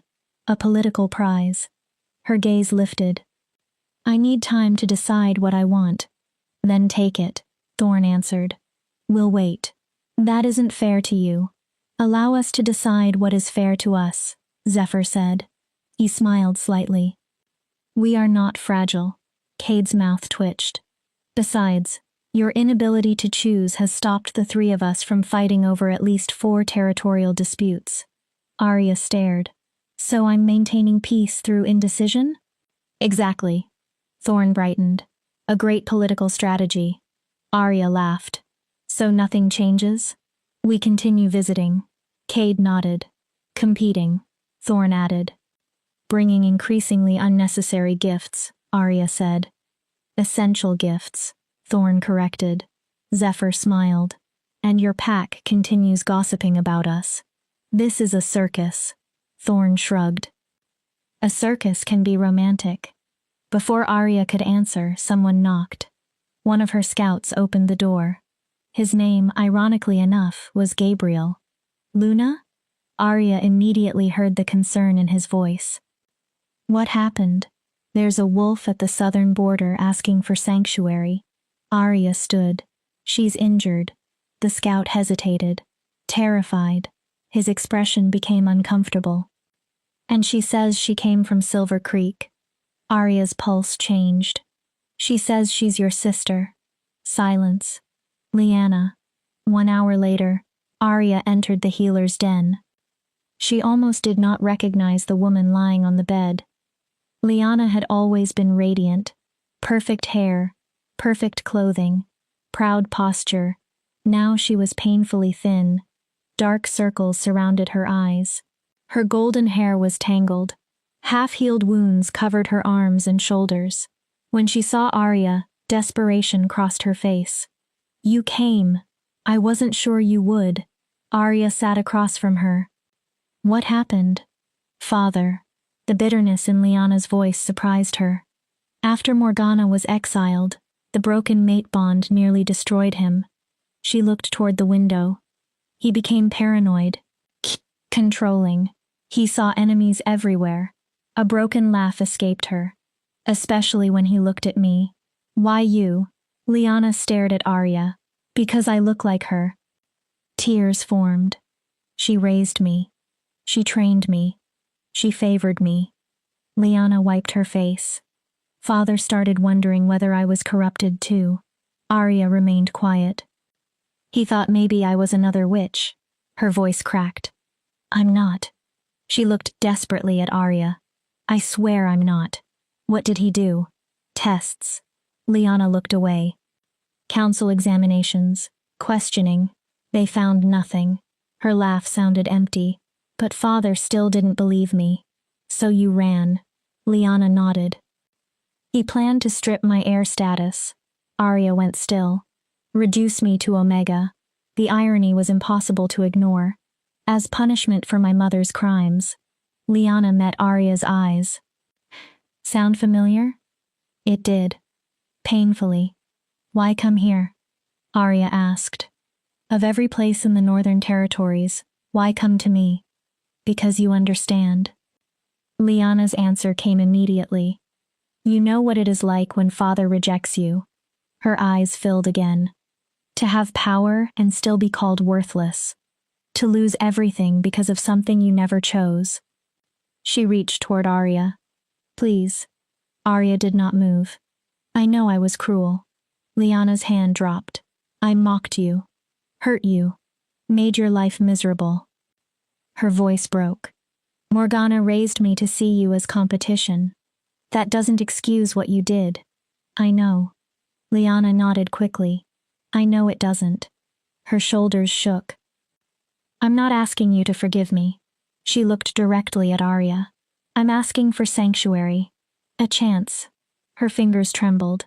A chance to prove I am not the monster my mother tried to create. Arya said nothing. If you send me away, I have nowhere else. Liana whispered. No pack wants the disgraced heir of Silver Creek. She swallowed. I'll probably die outside established territory. Arya looked at her half-sister. The girl who had once called her a defect now looked exactly as Arya had felt for years. Rejected. Terrified. Begging for one chance. What do you think? Arya asked her Luna Wolf. Truth. The wolf answered. No deception. No dark magic. Only grief. Regret. Fear. Then the presence inside her became quiet. But the decision belongs to you. Justice or mercy. Revenge or another chance. What kind of Luna do you want to become? Arya remembered everything Liana had done. Every insult. Every humiliating moment. Every time she deliberately made Arya feel smaller. Then Arya thought about Luna's haven. A sanctuary created for wolves nobody else wanted. You can stay. Liana stared. Hope appeared in her face. But there are conditions. Anything. You enter this pack as an equal. Arya's voice became firm. Not an heir. Not an alpha's daughter. Not someone special. You work. You train. You contribute. Liana nodded. And if anyone here tells me you treated them with cruelty or acted as though you were above them, Arya held her gaze. You leave. I understand. One more thing. Arya leaned forward. You apologize to everyone here you ever insulted or mistreated when you were part of Silver Creek. Liana's face crumpled. You admit what you did. Arya continued. You make amends. Not because I force you. Because real strength requires taking responsibility. Liana nodded through tears. I will. I promise. Arya stood. The healer will continue treating you. She turned toward the door. When you recover, we will find work for you.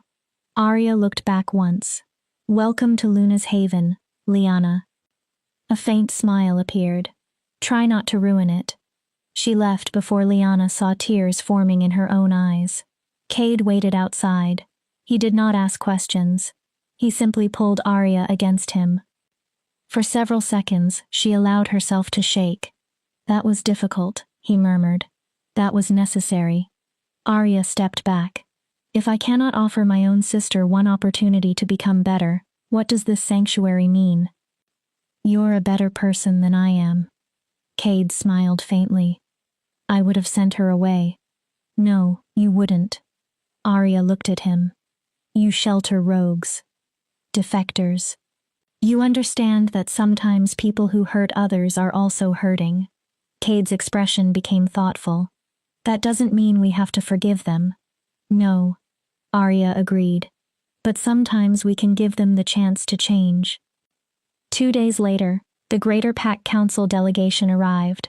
Constantine came personally. Alpha Sable accompanied him, along with 2 other council representatives. Formal gifts were exchanged.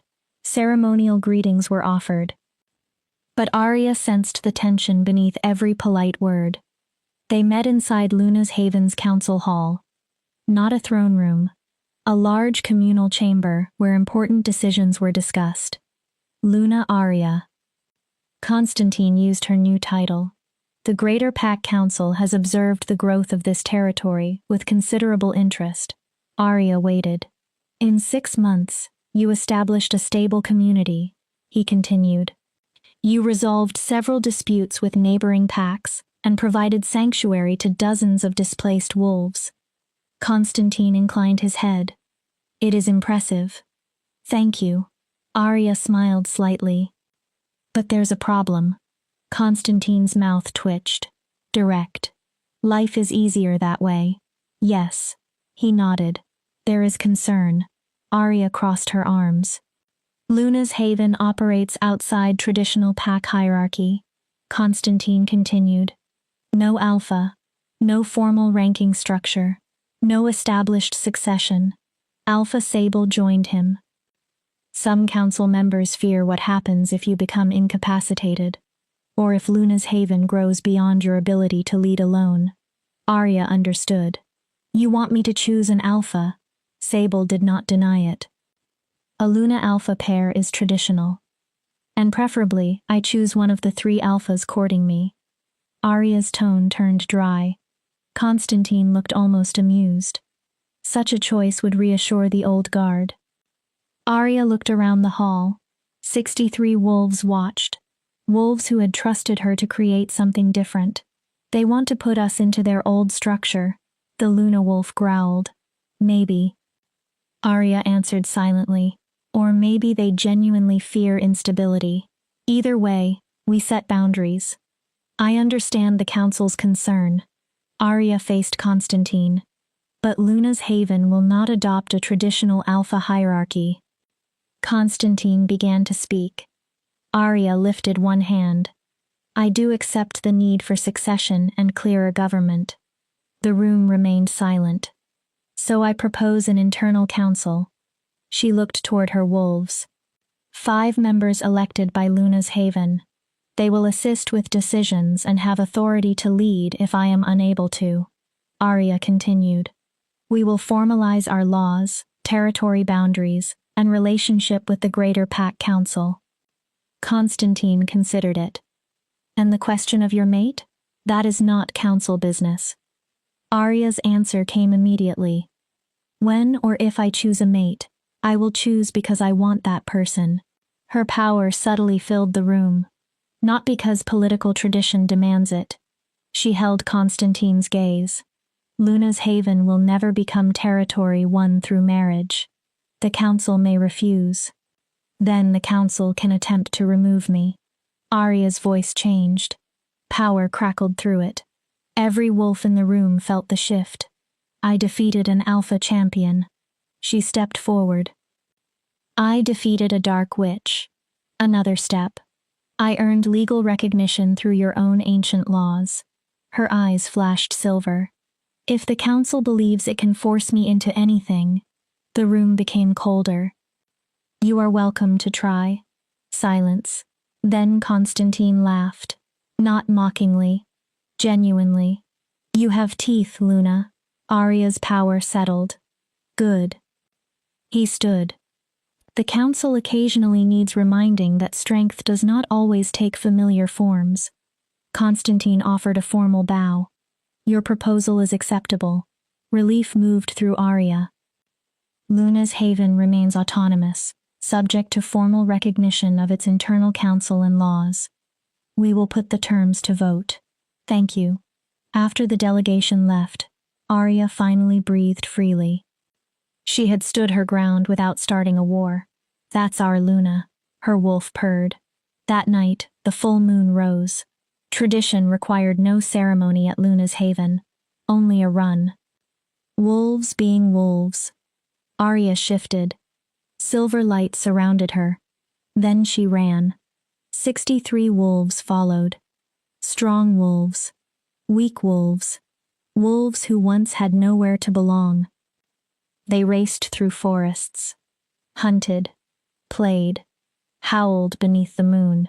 When they returned shortly before dawn, someone stood beyond the territory line. Alone. Gabriel Blackwood.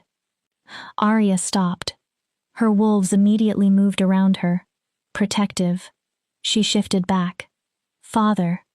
Gabriel looked older than Arya had ever seen him. Arya. His voice was rough.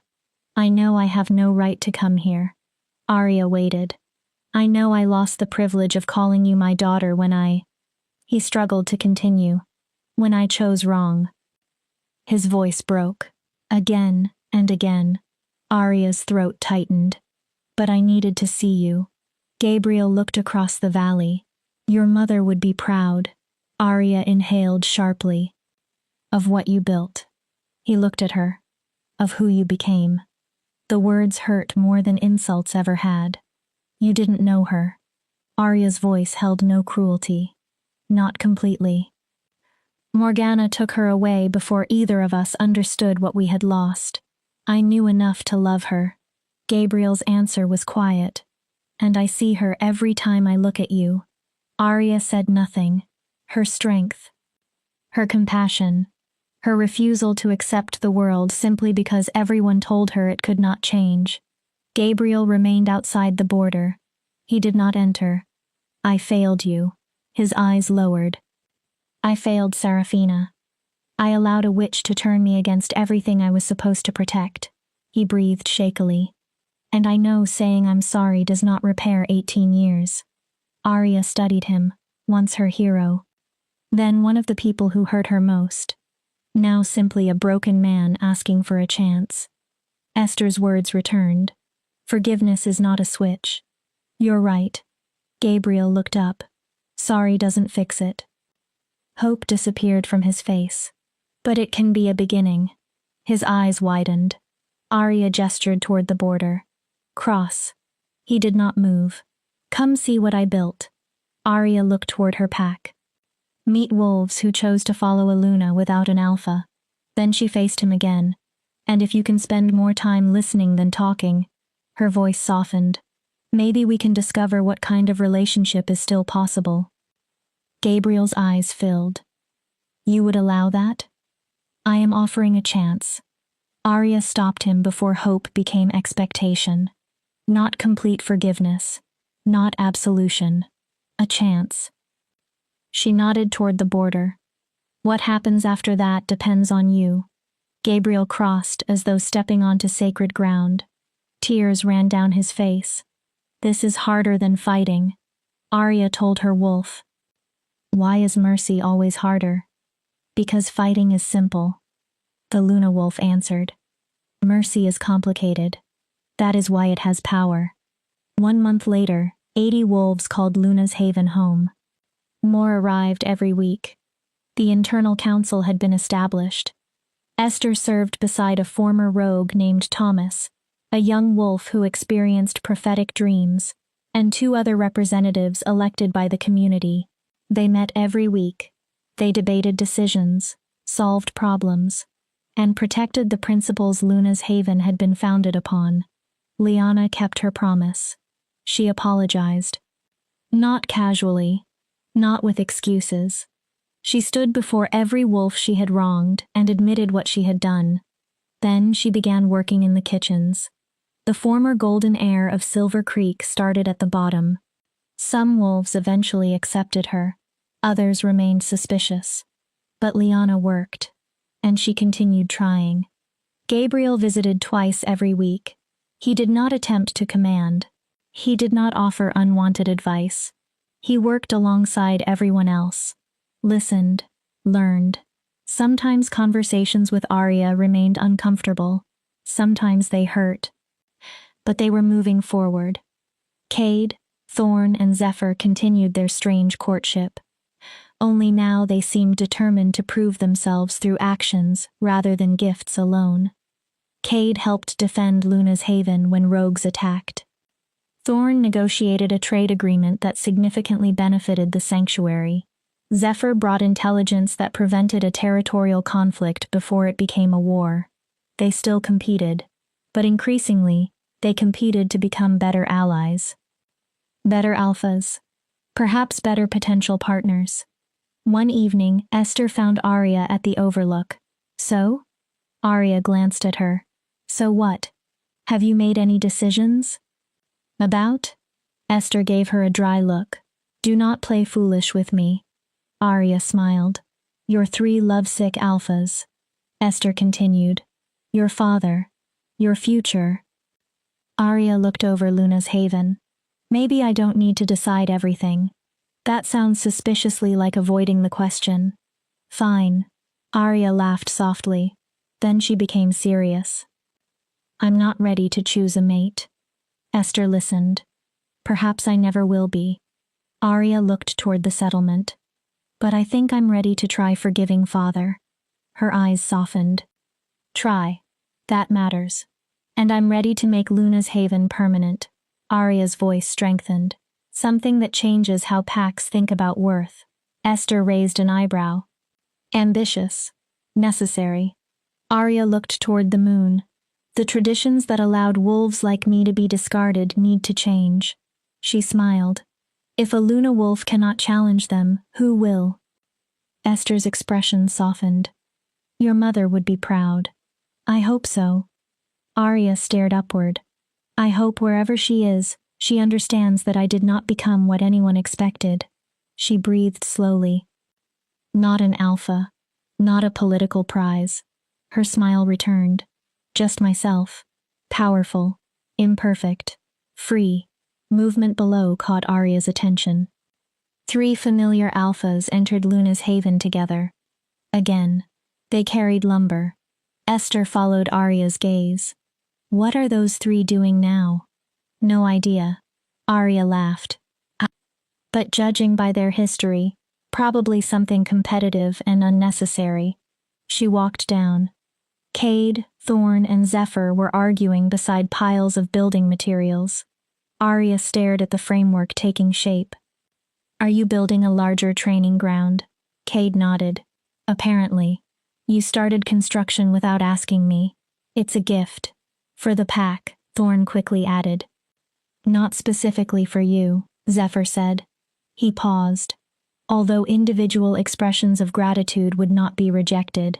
Arya shook her head. You 3 are impossible. Impossibly devoted, Thorn corrected. Impossibly patient, Cade added. Zephyr placed one hand over his heart. Impossibly in love with a Luna who refuses to choose any of us. Arya looked at the 3 men, then smiled. Yet. Silence. Thorn blinked. Arya enjoyed his expression. I haven't chosen yet. She pointed toward them. Perhaps someday, once I know what I actually want, one of you may be the answer. She shrugged. Or perhaps I'll surprise everyone. Cade smiled. We can wait. No pressure? Take as long as you need. Thorn grinned.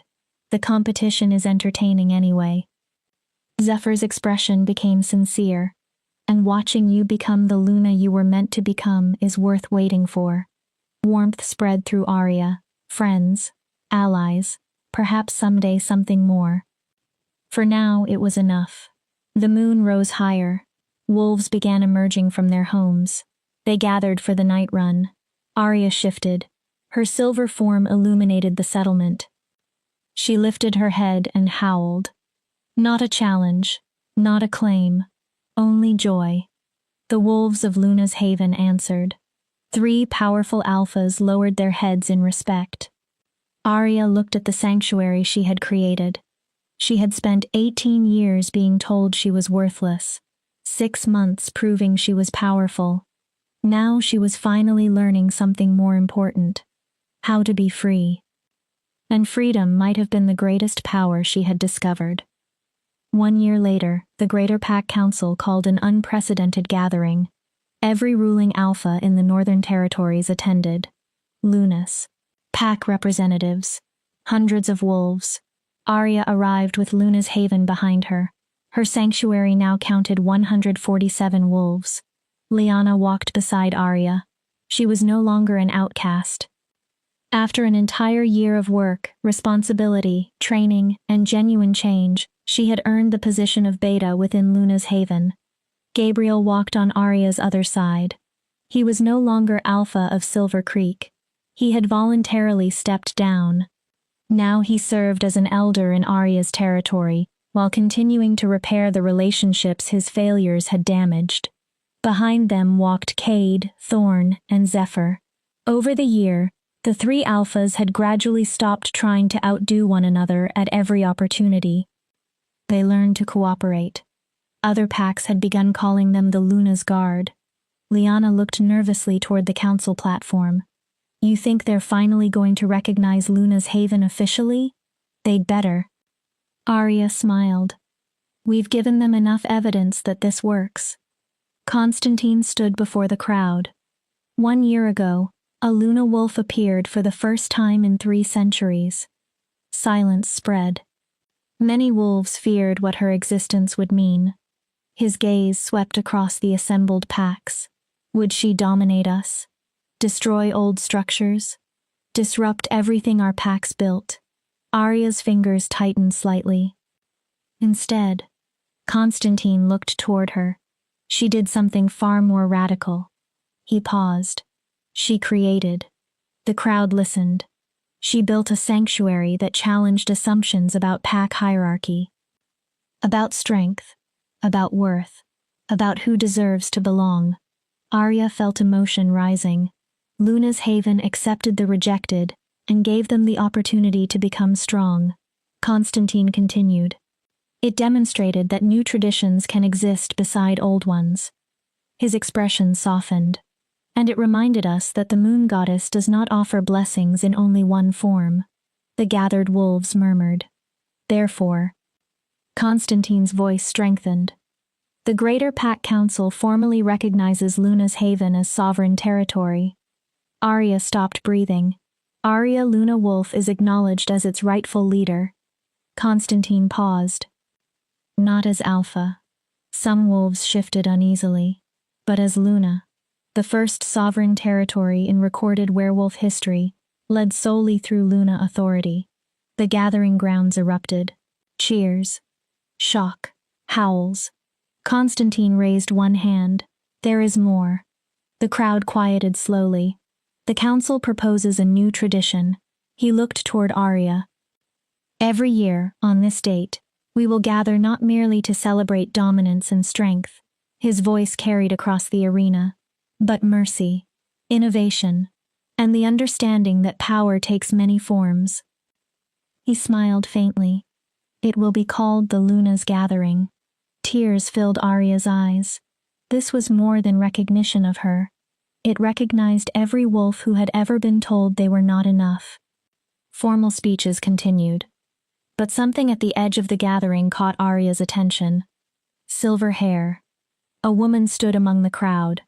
Translucent, softly glowing. Arya's heart stopped.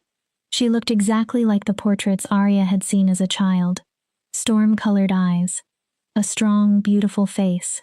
A familiar smile Arya remembered only from dreams. Mother. Seraphina smiled. Her lips moved. Arya could not hear the words, but she understood them. I'm proud of you. Then the figure dissolved. Silver light rose toward the moon. Arya turned toward Esther.